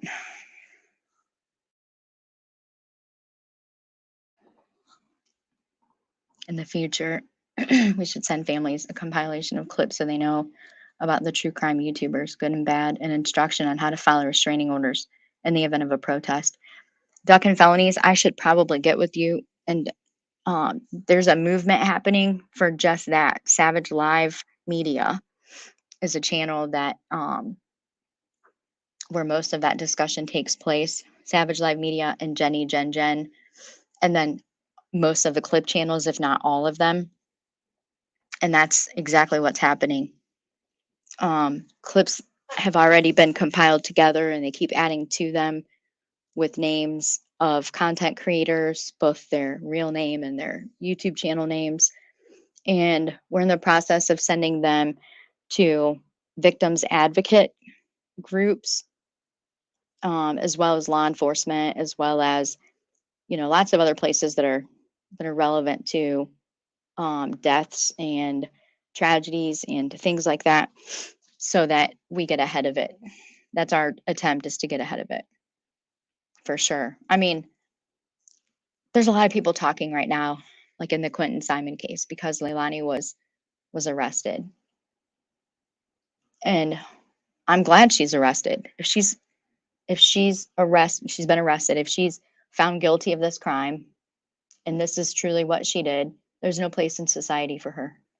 I don't want to live in a world where she exists and lives and roams free. I just don't. She's a terrible person, and there's no good in her, my opinion.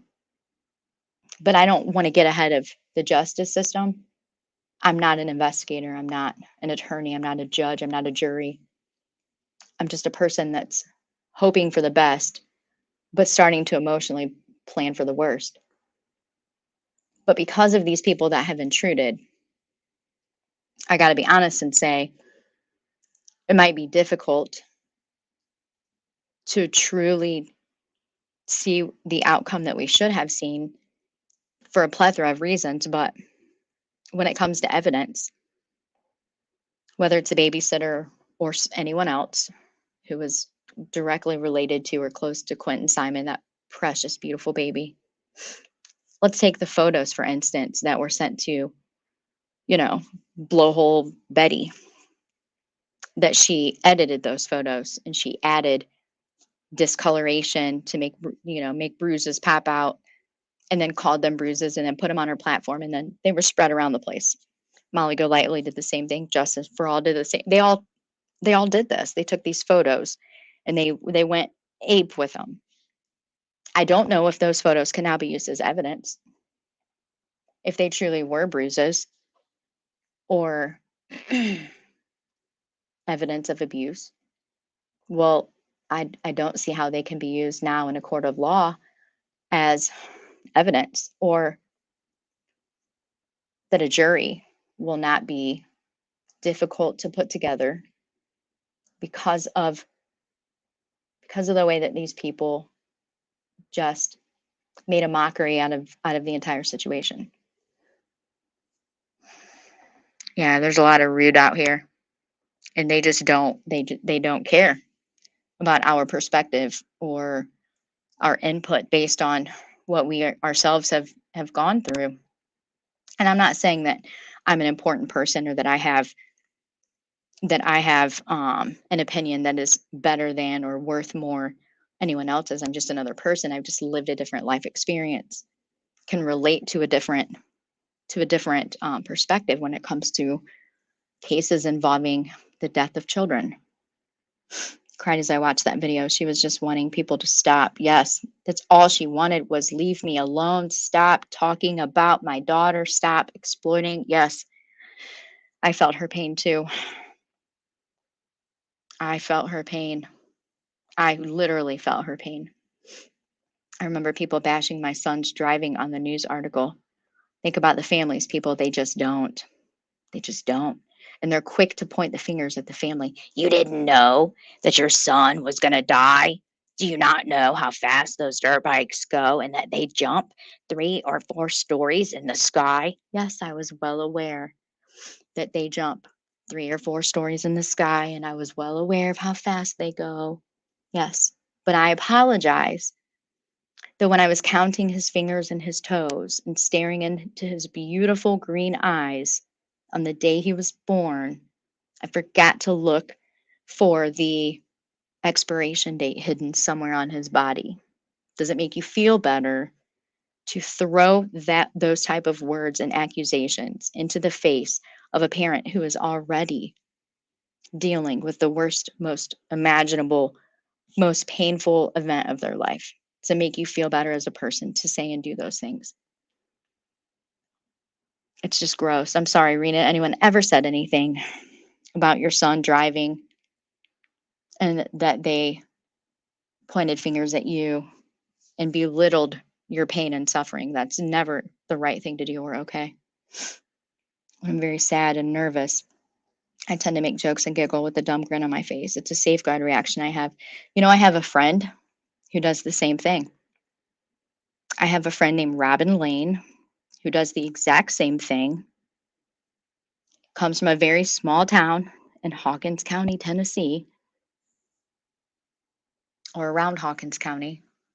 Never ever had cameras or strangers pointing phones with cameras. And she does the exact same thing. And they tried to rip her to shreds. And they still keep coming for her. She's the same way. AVP sure did go out with the toilet flush, didn't they? Man, oh man. Yeah, they did. Yes, they did. I will definitely look for your email and send you a list of people that I know that are involved with that. And I'm sure that the more help, the better. We're looking for people, at least in every state. Absolutely. And you're such a kind person to think of that. That's when I came across on Queen Bee's channel what you said was so powerful. Thank you for that. That was one of the first times that I ever just got mad and said, okay, enough's enough. Like, enough is enough. That was the first time. One of the first times. I felt safe there, safe enough to to speak. For sure. Exactly. And it should come from people that can relate. That's what I think. And there's so many out there, Cash Gurn and Justice Family, they have a YouTube channel. I also don't really understand why there's not a lot of views going on over there, because they've lived it, and they've also lived being ripped apart on this platform in the middle of their worst possible moments. Yeah, we're working on getting them out way ahead of time, just so people know. They don't want the turmoil that comes from conspiracy theories, because they are noticed for half a second. Yes. And the race to be right, like Betty. You owe it to me. Bitch, nobody owes you nothing. Yep. Savage made a video to share to some of the culprits. I did. Yep. Thank you. CP, you're welcome to drop the link in this chat for that video. As the more people that have it, that are sending it out, the better. I would play it, but it puts me in a whole nother place, and I'm taking a break from that stuff because I literally had chest pains for a couple of days when they started playing the crying baby. I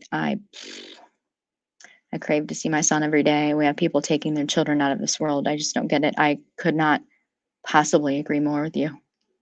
I'll never understand that, ever. Good night, Unseen True Crime. Thanks for stopping in. Sorry I didn't get to that message till later. But good night. I hope you sleep good. Can promise you the female prisoners will handle it from here. That's what I'm learning. That's what I'm being told. As long as she has her day in court, I just think it's just going to be terrible. They could have tampered with evidence in the worst way, or yes, they could. I can't imagine it'll be easy to find a jury. And if it is, I mean, how expensive is it going to be? Because they're going to have to change a venue, the whole 9 yards. Hey, Sleuth Mom, good to see you. I shared your playlist earlier of the Excelsior Springs case that's going on. There's Duckin Feloniez had a community post about it, calling out a lot of the true crime content creators that were just stuck on the same drama going on. So I shared that out. It's a good one. But thanks for stopping in. I appreciate it.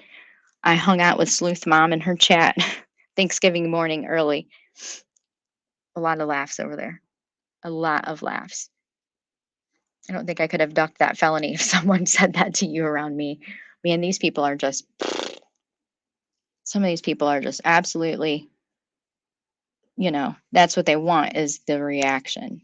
Molly exploits a lot of missing kids. Jim Terry, I felt bad for Candace Cooley when he started saying her son. Oh, yeah, that was another one that got me. Oh, that son of a bitch. I despise him with my whole heart. I didn't know what he was doing in the moment to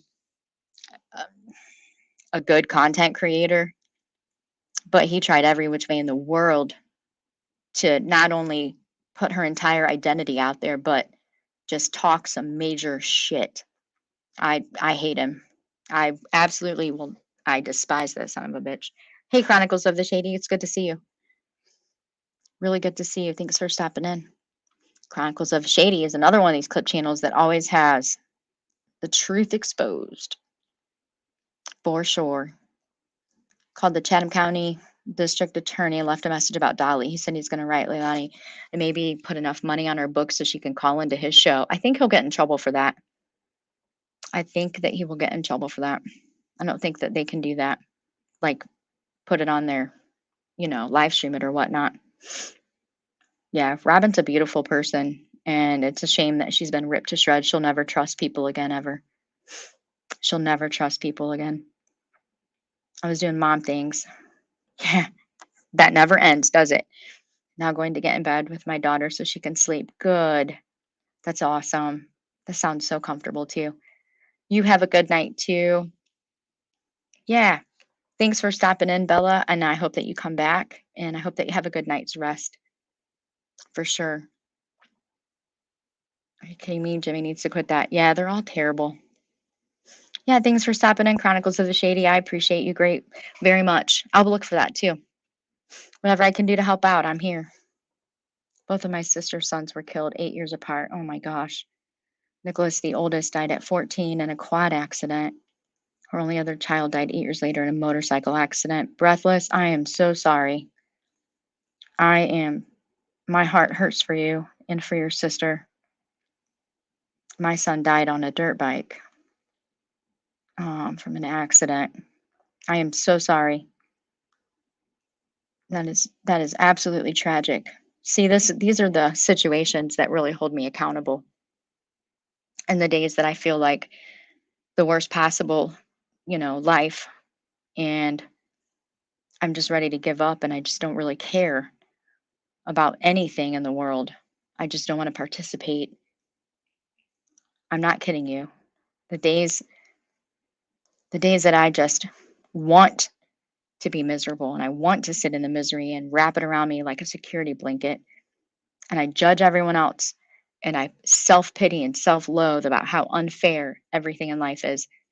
I hear stories like this, and it motivates me and holds me accountable. How do I have the right to give up when there are people that have suffered more than I have, and they're finding a way to move forward?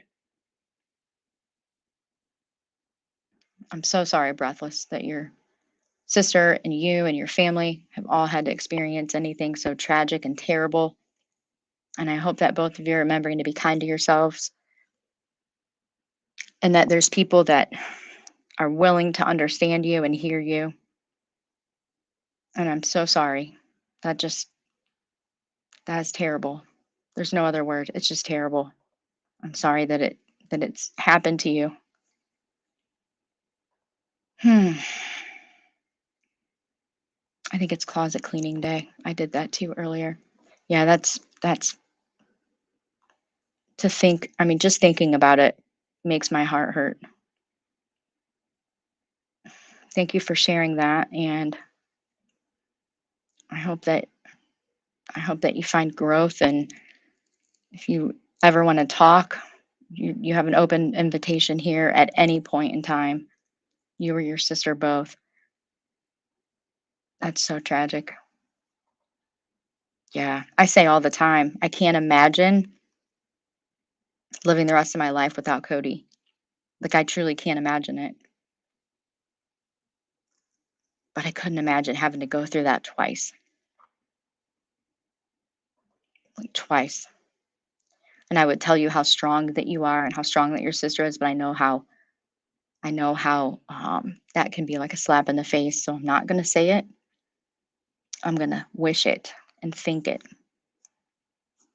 But to live through this and be a testimony of the lives that you've cherished and loved so much takes a strong person. And I would love to hear about them, their names, all of the things that they've done and accomplished in their lifetime. I would love to hear about those things. Most of the people in this chat would love to hear about those things. And if you ever want to share, I hope you know that you have an open invitation here.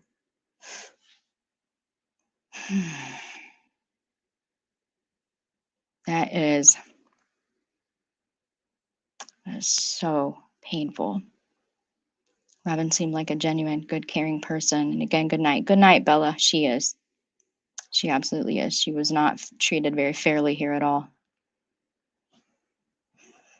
Yeah, she absolutely is devastated and finally starting to see things a little differently and accept things with still holding hope. She's struggling right now pretty bad.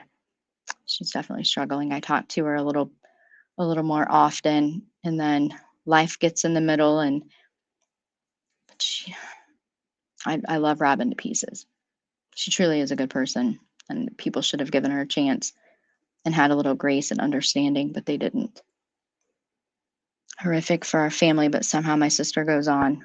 I'm glad that she goes on, and I love that she goes on, and I would love for you to tell her that there's some of us here that find strength and encouragement in just hearing what she has survived.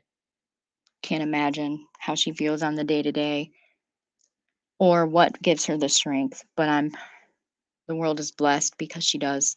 She has found the strength. She's an example and a testament to what we're all looking for, examples of finding the strength, moving forward in a positive direction. A lot of respect for you and her both. Thank you for sharing that greatly. Very much so. You're welcome, Sleuth Mom. For some reason, when it comes to every case that I hear about, your channel's like my first go-to. I know Sleuth Mom did a story on that. Hold on, let me go get that show. I do that pretty much all the time. Checking Convictions has a lot of the older stories, or the not older, but from like several months back. And Burden of Proof, you and Burden of Proof are probably my first go-tos for any coverage. I grab it, link it. It's the least I can do to move people in a good positive direction to find the information about any situation. And I happen to think that you had really good coverage of that story. And I know that you'll continue covering it when and if there's any more outside of the arrest. I appreciate what you do greatly. Good. Thank you, Sweet Pea, for that. Guys, if you click that link, if you save it, those are the danger areas. If you're feeling vulnerable or depressed, or you're struggling through any of life's difficulties, you might want to avoid the places that you see in that video. Just don't chance it, especially in their chats and live streams. It's not a place for curiosity to go. They can pick you out. I promise you, your first chat They know fresh meat is in. They know you're struggling, and all the tactics come out. I just don't want to see anybody else go through that. So just be very careful. Be very careful. And sometimes it's best to just not go. Don't do what I did and let it get you to a really angry spot. Yeah, Duckin Feloniez. I mean, if you get time, watch it. Watch that playlist. It's 5 videos and they're all full of information, but it's all like, factual, verified truth. Just pissed me off. Thank God Candace recognized it. I'm glad she got rid of him. Yeah, there's a lot going on down in Tennessee. This case tonight, I had Mom on for an interview. After I scheduled this, I saw that you had an interview, and I hate missing your interviews. I hate it. But after Thanksgiving, I needed to make sure people were okay. The boy was taken by his dad, who thinks he is the Messiah. It's so scary. God, it's so scary. That's. Let me grab that one too. Let's see. Or if anybody can grab it before me. Sleuth Mom's interview tonight with the mom. And it might be a little triggering for anyone who's recently suffered a loss. So take your time getting through it, but it's important because he's missing. Okay, here it is. This is Sleuth Mom's interview from tonight. Sleuth Mom does the best interviews on this platform. I love different content creators that I drop links for all the time for various different reasons, but hands down, Sleuth Mom has the best interviews. Hands down, the best interviews. Yeah, I can't stand that son of a bitch. With a passion, I despise him. I find nothing good about the son of a bitch at all. And I would encourage everyone to stay as far away from him as possible. He will exploit everything about you. Tie bond with Vilomah. My beautiful 20-year-old niece was murdered in Detroit in 2007. My sister's only child. Yeah. That's another that's just senseless and angering beyond belief that there's so many people out here that actually think that they have the right to take the life of another person. They still haven't told us about the people the victim alleged were killed. Yeah. I have been for probably about a week, I was on pins and needles, like constantly looking to see if you had anything else coming out. I know it's going to take a while, but when it does come out, Sleuth Mom will have it. I promise you that. Sleuth Mom will have it. And she'll be live with it moments after she gets it. Yeah, that's. See, there's so many of us out here, There's so many of us that are out here, breathless. If you're still here, I want to tell you, if you could please share with your sister. Let me grab it. I know Lee always has it close by. The link for Vilomah, if you could drop that, please, I would greatly appreciate it. If you click on that link, it'll take you to a website that'll share how we established the word Vilomah. Vilomah is a Sanskrit word that means against the natural order. It comes from the same language that gave widow the meaning empty. Vilomah is also used to describe a parent who has lost a child. And it's the reason that my channel name is Vilomah, because I really want to get it out there so that people who have lost a child understand that although they feel like they've lost their identity at first, there's another identity to describe who they are and what they've lost, and acknowledges the strength that it takes to continue on. So if you think that that's something that your sister could find helpful, I would greatly appreciate if you share that with her. It motivated me. Yeah, isn't it? I have been saying for months, if not a couple of years, a little more than a year, there's so many of us that are still silent because we fear rejection, that just stay silent because we fear rejection, and we just lurk in the chats and we don't talk because it's so hard to think one more person could not accept us or walk out of our lives because our sad is just so big. it's it keeps us in isolation, which makes it just so much harder to grieve, to find a reason to keep moving. Sleuth Mom, I don't know if you've ever used the LexisNexis community crime map, but as the report numbers of missing people in Kansas City all bunched in one area. Duckin Feloniez did a live stream last night or early this morning. I'm still confused on time because I slept, I had back injections, and took finally agreed to take pain medication to sleep, and I slept I did. But yeah, there's a live stream that she did where she actually went towards the Kansas City area, and it's after hearing the playlist, you know, after all of the live streams that you've done about this case, and then seeing this website that she was using, it was like, what the hell, man? It was like, how did the cops not look into this? Why did they not look into this? It's blatantly obvious that something was going on in like a specific area. The youngest was on his way home to see his family before he was deployed to Afghanistan. He was a Marine in 19. Oh, we lost a hero. That's terrible. So sorry. I am so sorry. I hope that maybe hearing the Vilomah be as far as, you know, an identity, I hope that that brings her a little bit of comfort.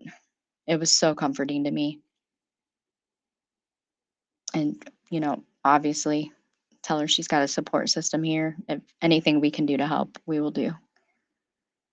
Valerie says, you want to come over and clean my closets? You have no idea how much organizing is therapeutic for me.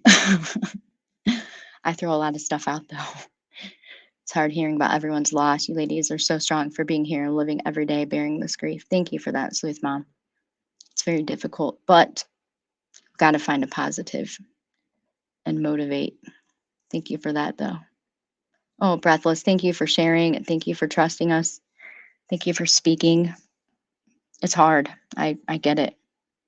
It is hard, but I think that we're probably the most empathic people on the platform because we know what it's like to just suffer in silence. And that to me is, I don't want anyone to ever suffer in silence. If I can help it, I will. Yeah, it's terrible, but what a testament, you know, to the will to survive. Our faith is what's getting you through. Yeah, I'm glad. That's amazing. I'm glad that you're getting through. That's the important stuff. I tell people we don't just like find a new normal. We have to create it.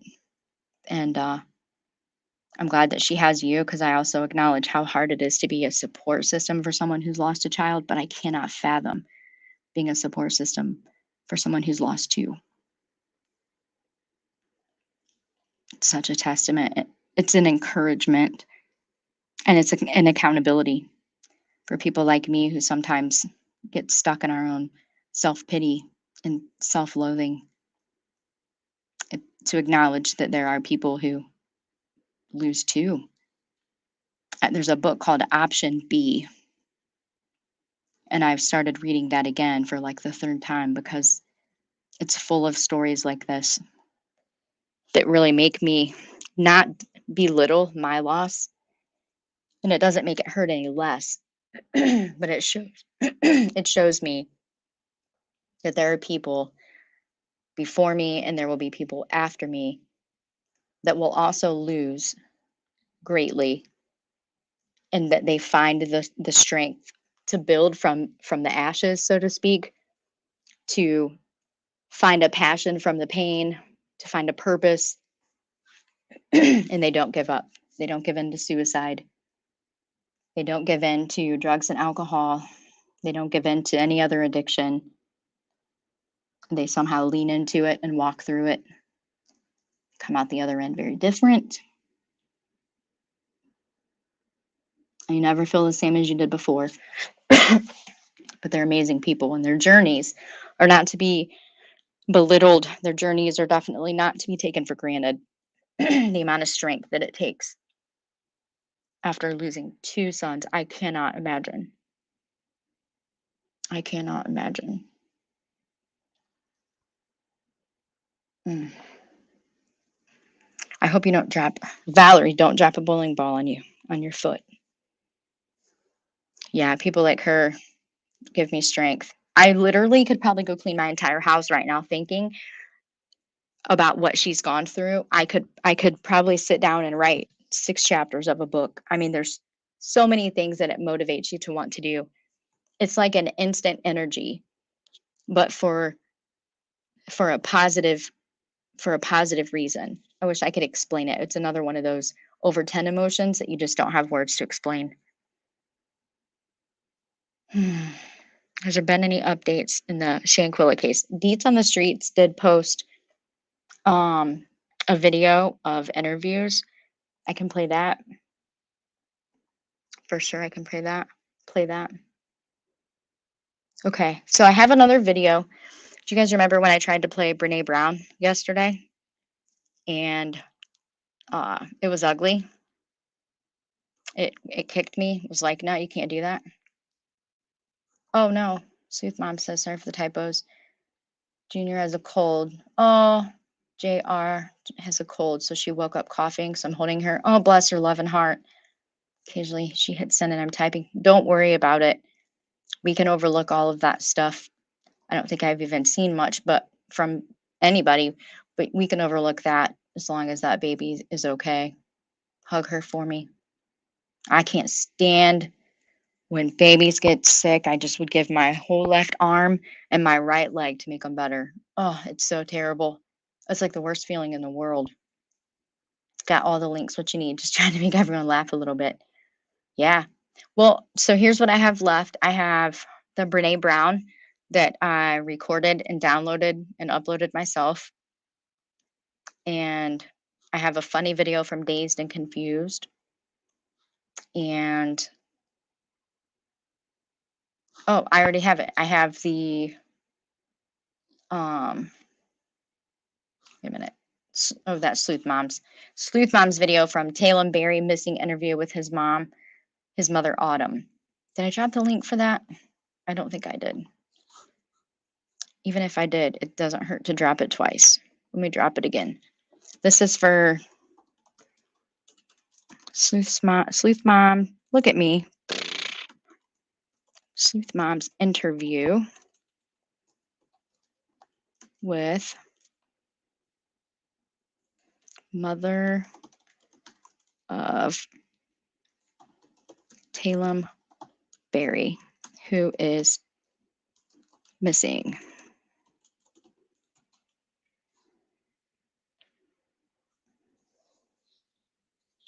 Okay, I'm gonna drop it again just in case, because it doesn't hurt to do that.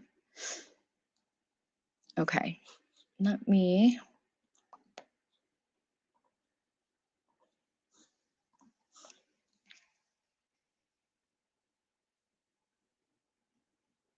Okay, I didn't see it. I just seen it earlier today on Twitter. And I just was like, thank God. Thank you, Elon Musk. Yeah, definitely a part of a club nobody wants to belong to. Nobody makes the decision to be there. And shoes that are just, you know what I mean? Shoes that nobody wants to wear. They're never comfortable. Could go on and on. That's usually what gets me in trouble. All right, let me find. You have to forgive me. I think it's an update. It might not be an update. Either way though, I think Dietz always does a compilation, of interviews or statements and things that I think are uniquely important. The Adventures with Purpose, she put all of those interviews together in one video. So as soon as the ad's done, I'll screen share this, and then we can check. If it's not an update, you can let me know in the chat and I'll stop. I'm still trying to learn about this case. I had to kind of take a look at it to see if I could handle it right now, because I just don't want to be, triggered again, so to speak.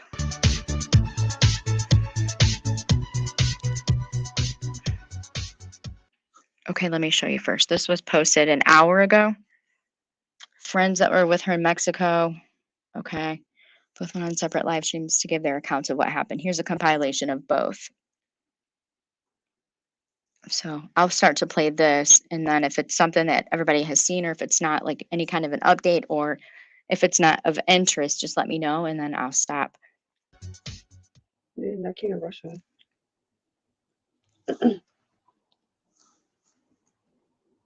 You're thirsty. Talk about talk. Thank you, Lee. All right, Appreciate so yes, she did have a fight that y'all seen that's going viral. They were fighting because Quilla did some crazy shit while she was drunk. So she basically told her to let's fight. I don't want to drag you out of the bed. Quilla didn't want to, and that's how that happened. Unfortunately, she did die because of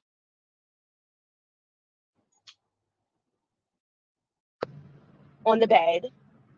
So I don't know. Because y'all see something in the video don't mean that happened. They're just trying to cover it up with a broken spine and whatever else they're saying.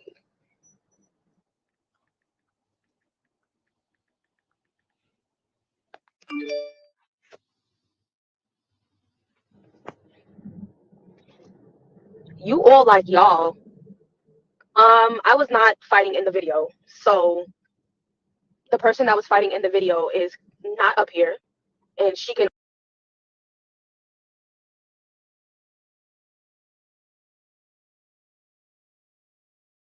only speak for herself. So until she gets up here, she can speak on her behalf.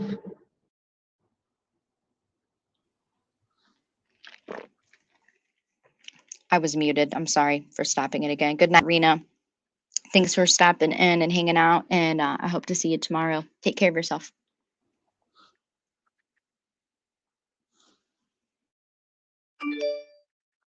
Man, that's what happened. That's how her spine broke. Stupid asses.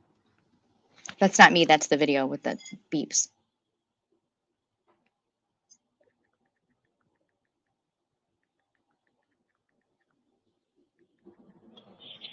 We are talking because we were there.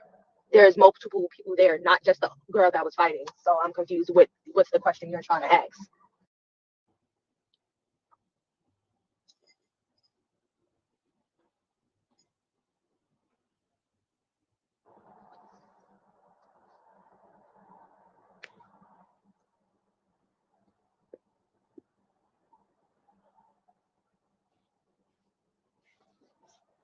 Honestly,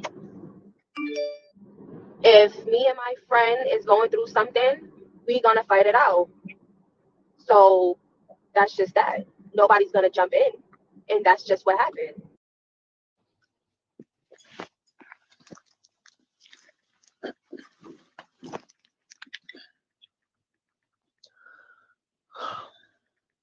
Y'all want to hear the story? Shut the fuck up and just listen. Y'all act like we picked the bed up and hit her.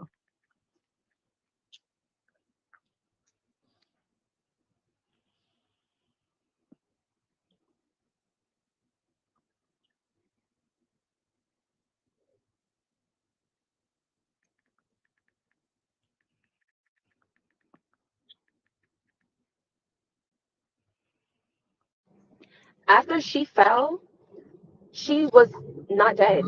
So what are you talking about?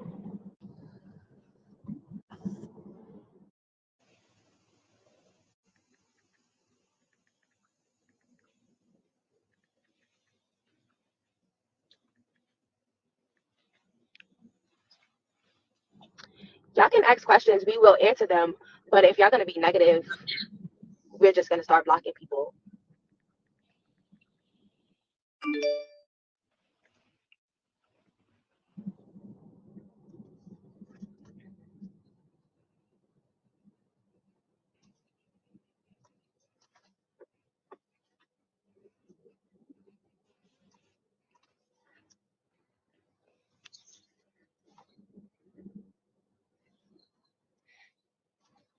No, the autopsy results is not valid.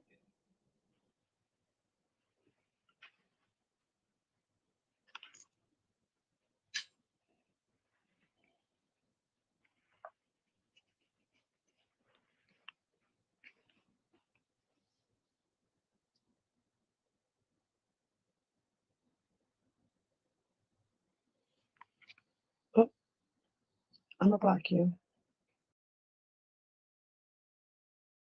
Laying on the couch in the game room.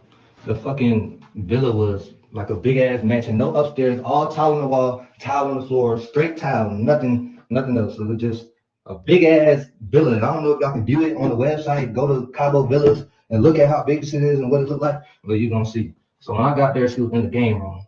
They told me she was not feeling good, so I instantly go to her, put on her side, get a bag, and all that. So I'm sitting right next to her the whole time. I was crossing my heart, I hope that I was there the whole time in the game room, and then they was talking about cooking, so we made it to the living room.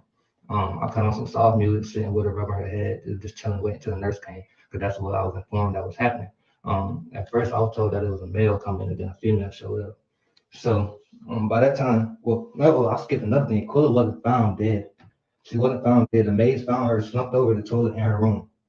That's what they did find her, slumped over her toilet in her room. That's what I was told. Quilla was not dead when I got there. Um, yeah, boom. So it's like, okay, so when I get in there, I go in, I see Quilla, I see she chilling, I put her on her side. I go up and make that video while I'm talking about I'm here. That I Quilla get up. I'm thinking like, damn, we got stuff to do. ATVs, a boat, dinner. I missed the chefs. I missed everything. Anyways, fuck that. So I'm like, damn, I'm thinking, Quilla, let's get up. I say that in the video. Everybody can hear it. Everybody that know me heard me say this shit. That was my first video when I got there. It was second because I made a video of me pulling up to the villa. But he was cutting up the guy. I tried to get the timestamp for y'all, but that's not gonna work. So I guess the real FBI or whatever had to put those right timelines together. But I'm gonna start with the NCB. That faggot is so stupid, and that's how I believe in every. Is that too much for everybody? It might be. Which we can hold off on that. She got beat up by one girl, and then another girl did a final. What? Cool. Yeah, that's not. Mm-mm. Mm-mm. Yeah, I don't want to do that right now. It's just too much. It's gonna put me in another, I can imagine anybody else. So I'll move on to the Brene Brown, and then some Dazed and Confused after that. So I downloaded, changed up this video a little bit. I don't want to take any chances. But there is a beautiful message here. It's one I tried to play yesterday. Oh yeah, Breathless 807. Absolutely, there's more to the story. I haven't really looked at it. I've kind of steered a little clear from certain cases because it's so hard to not feel, it. There's a beautiful message in this video. I love Brene Brown. I absolutely love Brene Brown. So let me make it big. Okay. I'll mute through this. I'll stop a couple of times for the points that I wanted to make yesterday. But sit back and relax. It's about 18 minutes. But I think it's extremely important for everybody who's going through any kind of struggle of anything right now. It doesn't have to just be grief. There's a lot of other things that are hard to go through. And I think that this could apply to every single person. Anybody can get something out of this.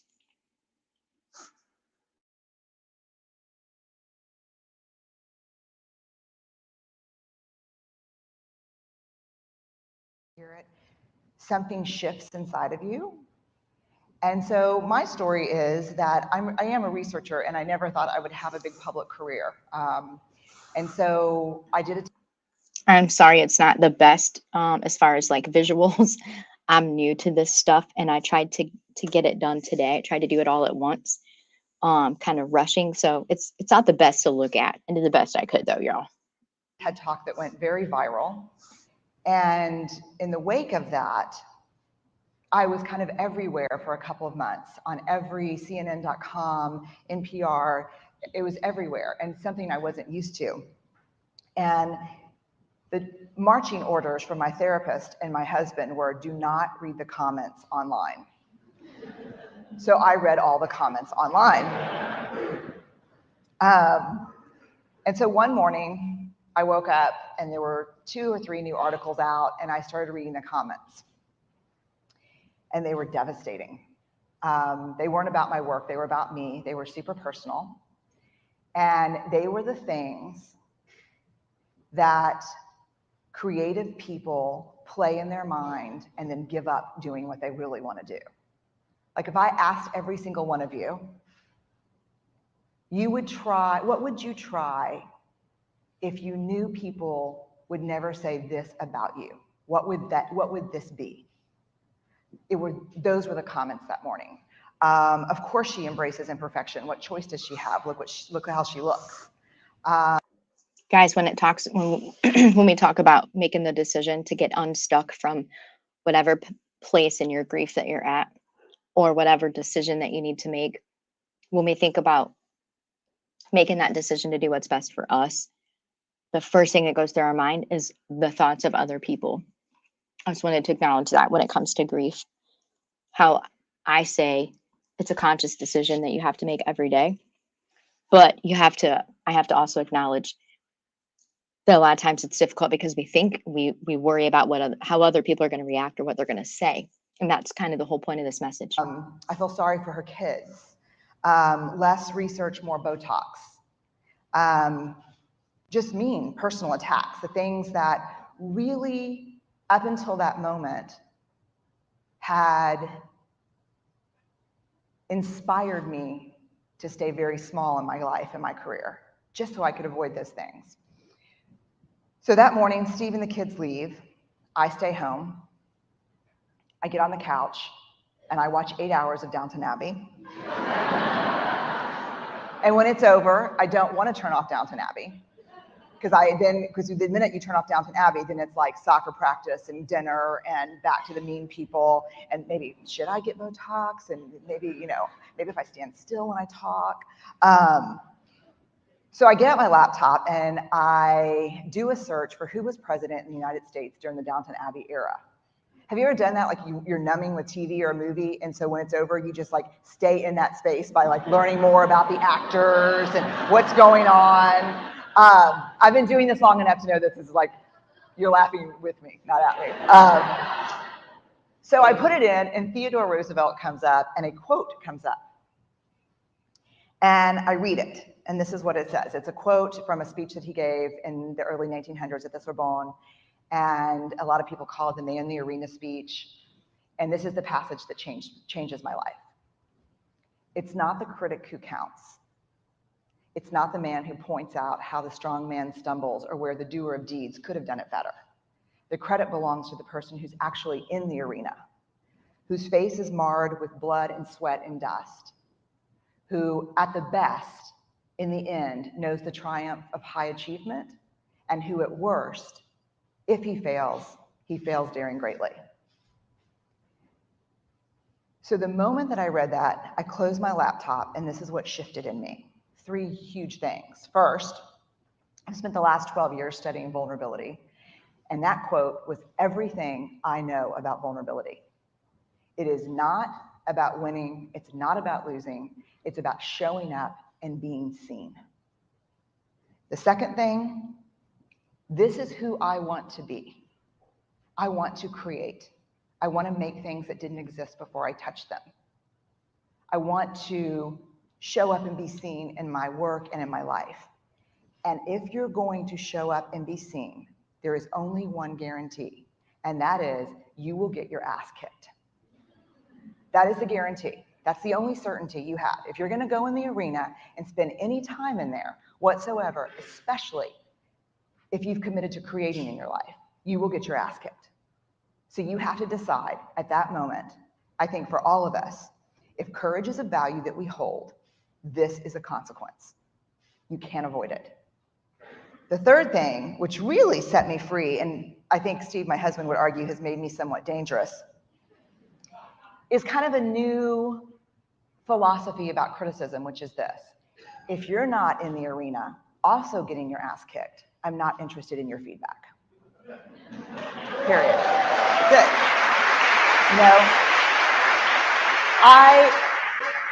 You know, if you have constructive information, feedback to give me, I want it. And I'm an academic. I'm hardwired for wrestling around with stuff like that. If you say, hey, you forgot all this literature, or hey, you should have done this, or terrible sentence construction over here. Like, let's go, let's do it. I love that. But if you're in the cheap seats, not putting yourself on the line and just talking about how I could do it better, I'm in no way interested in your feedback. So I know about the sweaty creative. And so what I want to do today is I want to talk very specifically about the arena. This is where we sweat. How many of you know this feeling by just looking at the picture? Yeah, show of hands. How many of you know this feeling? So this is what we do down here. Like, I don't know what you do down here, but what I set up camp down here. I like string up twinkle lights. I order takeout food. I live down here sometimes just dreaming about the day that I come up and how awesome it's going to be. Like, but I stay down here a lot. And here's what we do. The arena's right there. You can see it. The light's there. And the fear is this. I'm scared. A lot of self-doubt. Comparison, anxiety, uncertainty. And so what do most people do when they're walking into the arena and those things are going to greet them up top? What do? You armor up, right? This is where I would imagine the old days that they got all their stuff on. But God, that stuff is heavy and that stuff is suffocating. And the problem is when you armor up against vulnerability, you shut yourself off. And I've said this to audiences before, but I have never said it to an audience where it is more true than today, this second. When you armor up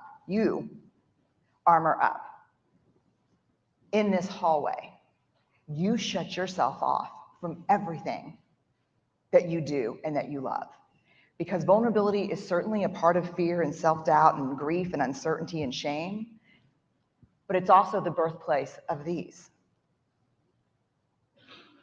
It's the birthplace of love, of belonging, of joy, trust, empathy, creativity, and innovation. Without vulnerability, you cannot create. So what I think you're asked to do as a creative on a daily basis is walk through this hall, get to the top of the stairs, and get naked. Of course. Get naked. Get really real. Put yourself out there and walk out there so people can see you and see what you've made and see what you're doing. So when we walk out, this is what we see. Lots of seats, lots of people. But we focus in and we focus on this, the critics.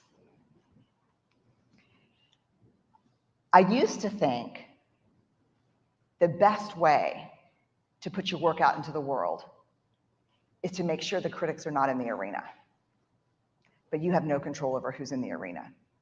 And the best way I have found is to know that they're there and to know exactly what they're going to say to you, because each of you know. The 3 seats that will always be taken when you walk into the arena, when you share your work with someone, the 3 seats that will always be taken are shame, scarcity, and comparison. Shame, completely universal human emotion. We all have it. It's that gremlin that whispers, you're not enough.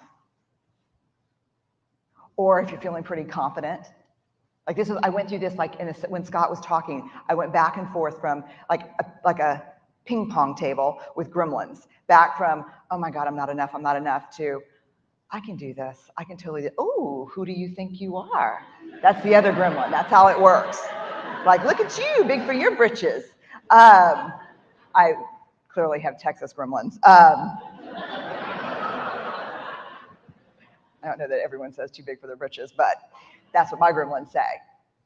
So shame always has a seat. The other seat that's always taken is scarcity.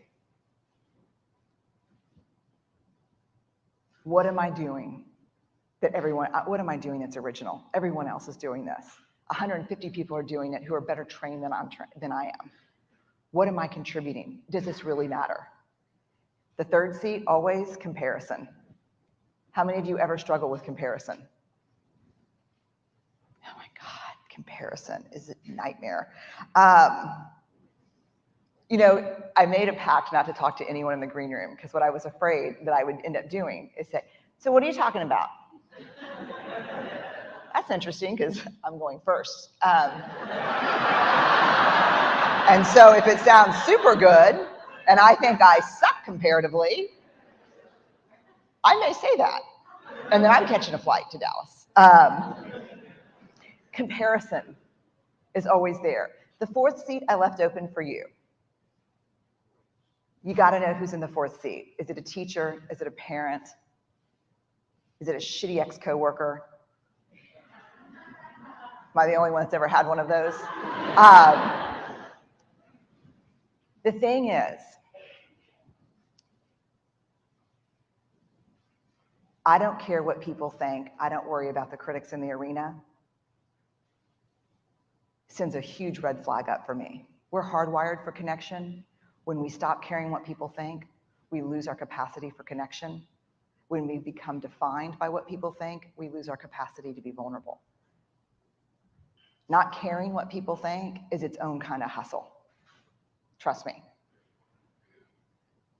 So rather than locking these folks out from the arena, what I'm going to invite you to do, this way maybe, is reserve seats for them, which doesn't seem like a good thing to do.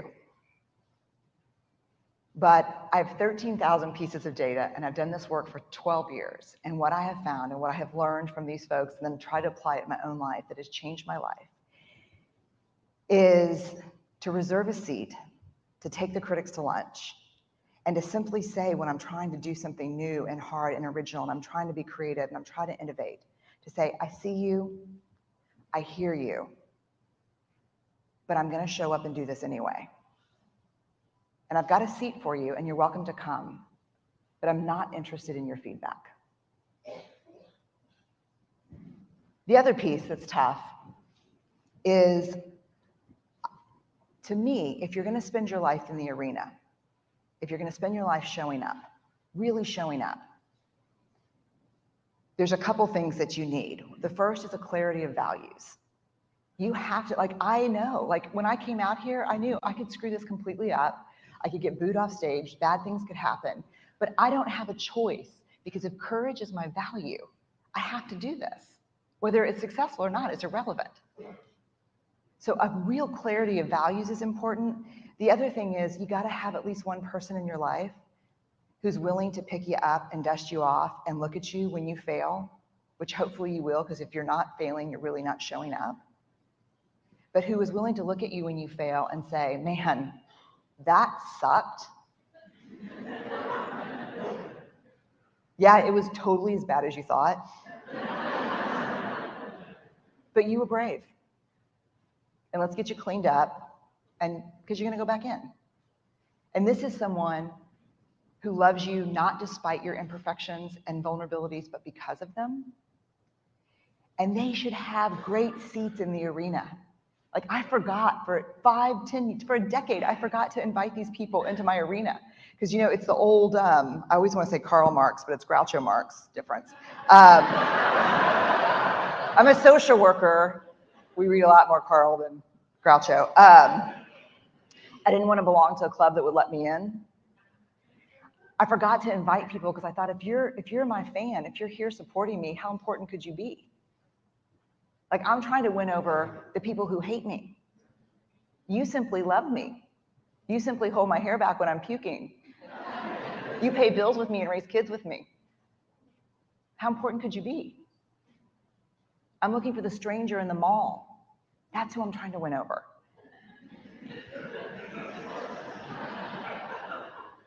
Yes or no? Okay. The last part is So I guess the real specific how-tos are this. The world keeps going, whether you know it or not.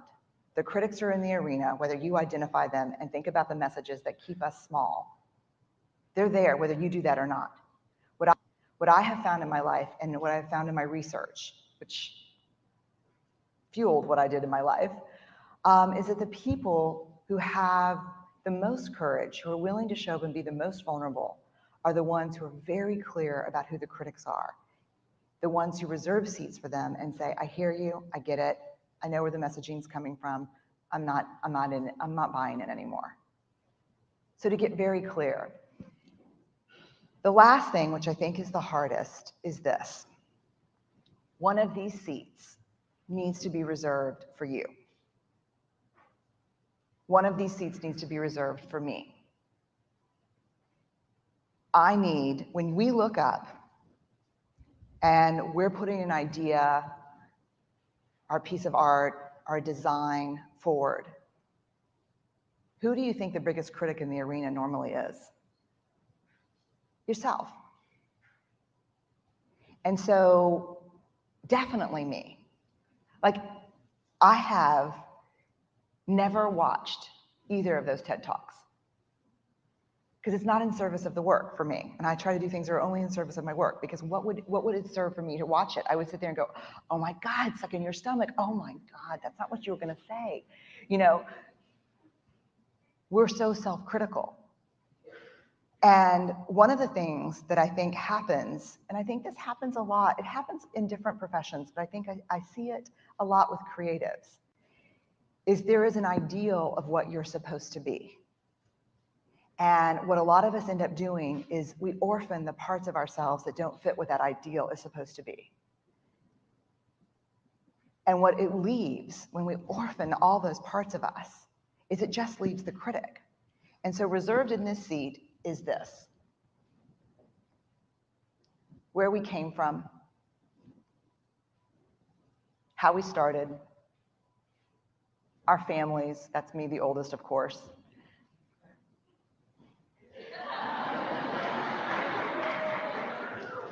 The lost years, the years where I was so lost and confused and hurt and disillusioned that I thought the only path to freedom was a flock of seagulls haircut.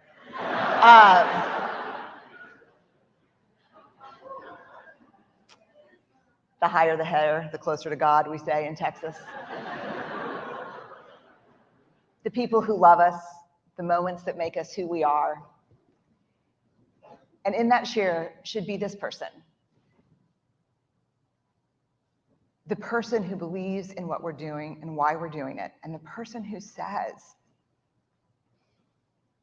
yeah, it's so scary to show up. It feels dangerous to be seen. It's terrifying. But it is not as scary, dangerous, or terrifying as getting to the end of our lives and thinking, what if I would have shown up? What would have been different?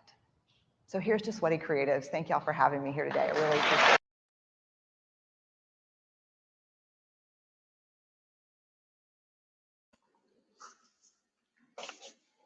I wanted to give you the full Theodore Roosevelt quote. The man in the arena. It's not the critic who counts, not the man who points out how the strong man stumbles or where the doer of deeds could have done them better.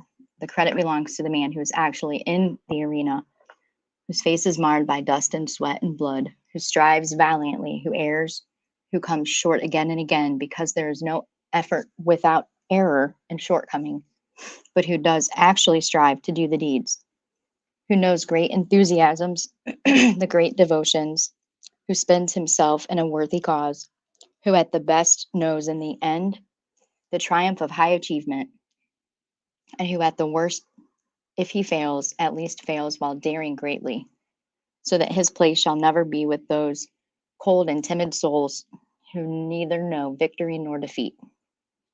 It's from his Theodore Roosevelt speech, Citizen in a Republic. And it's one of my favorites.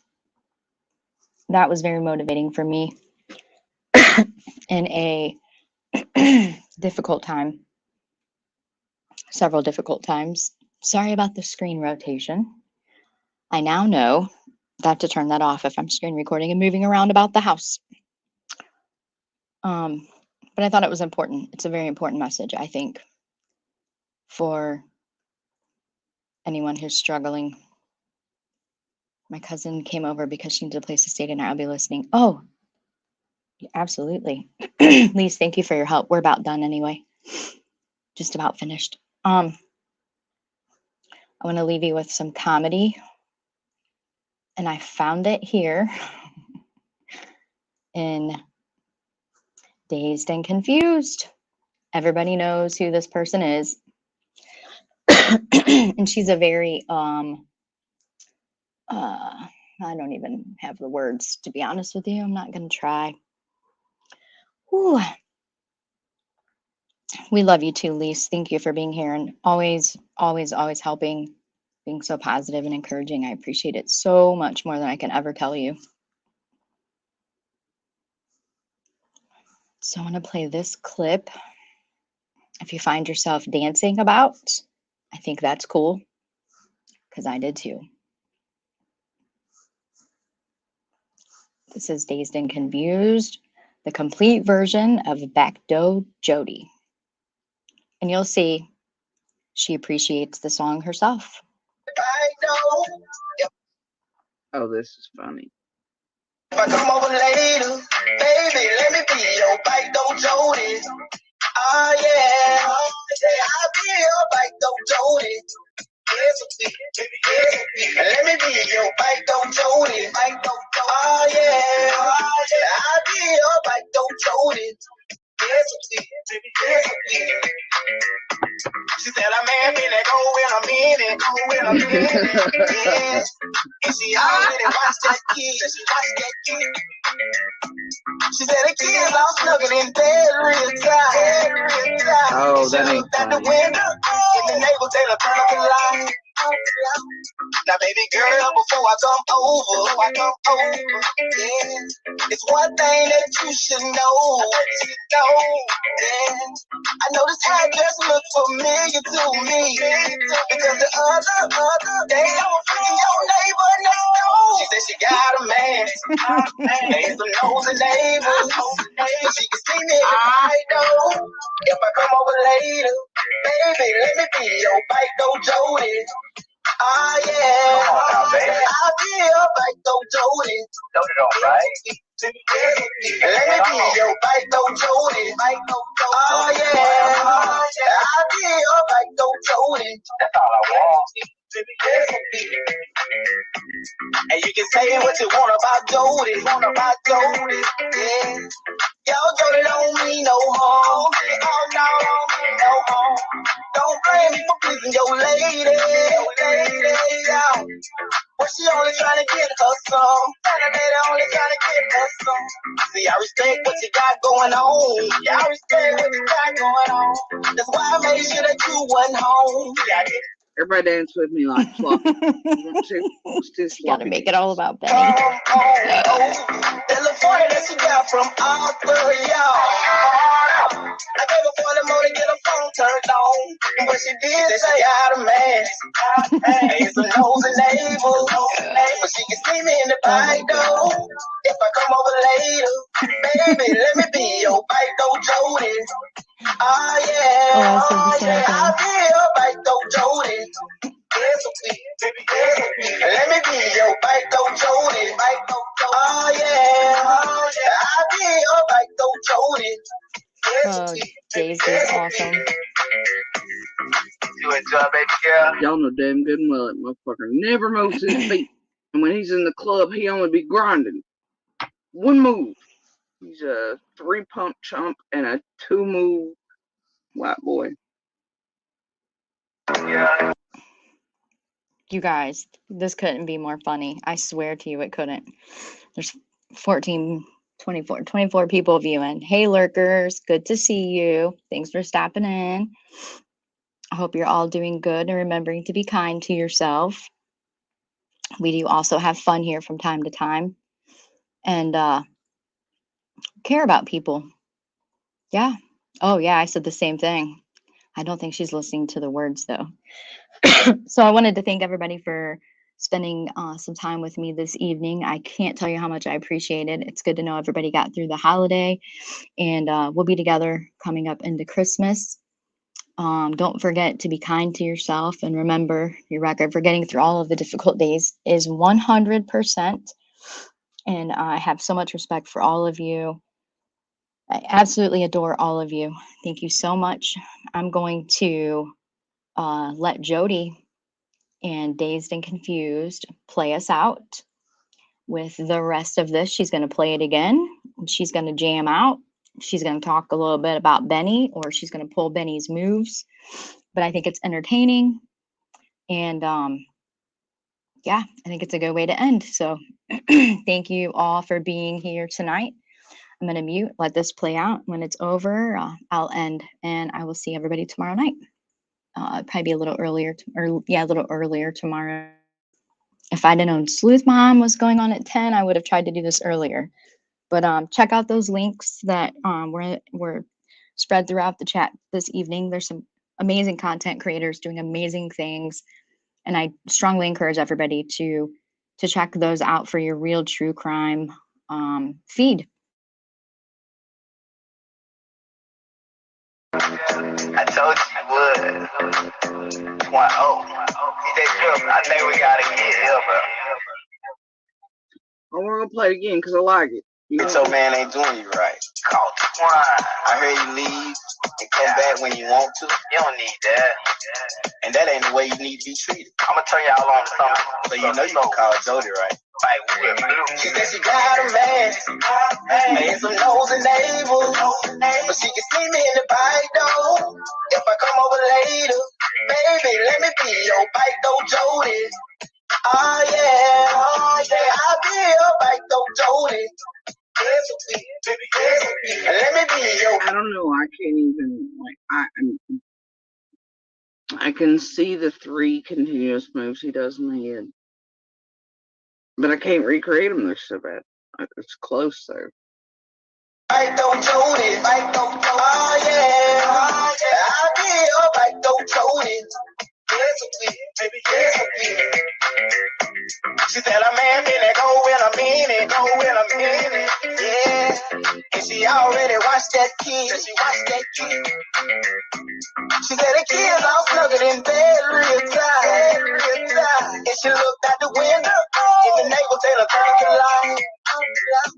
Now baby girl, before I come over, yeah, it's one thing that you should know. Dude, I was trying my best to do very well at recreating the floppy dance, but I still feel like there was too much rhythm there. There was too much movement. Yeah, I know this address looks familiar to me, because the other day I was freaking your neighbor next door. She said she got a man, and some nosy neighbors, but she can see me in the bike though.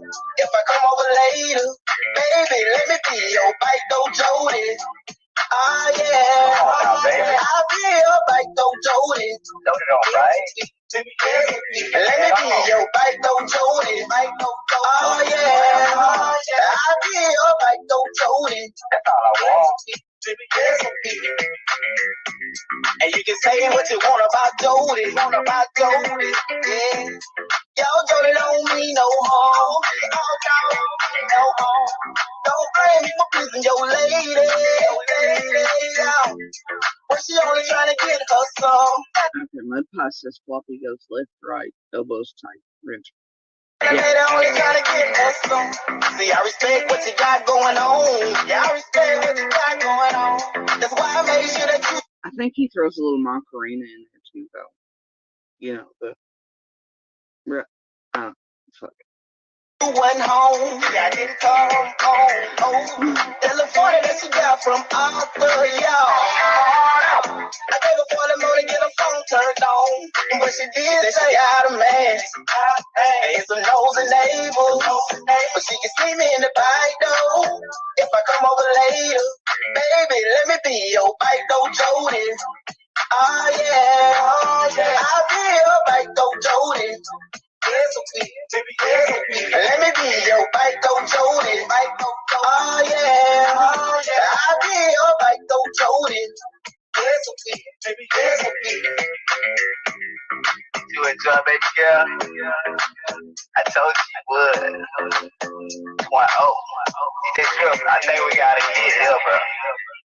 Look, y'all, this is Antoine Oliver, and I'm down with this song. This is now my theme song. Sort of nice.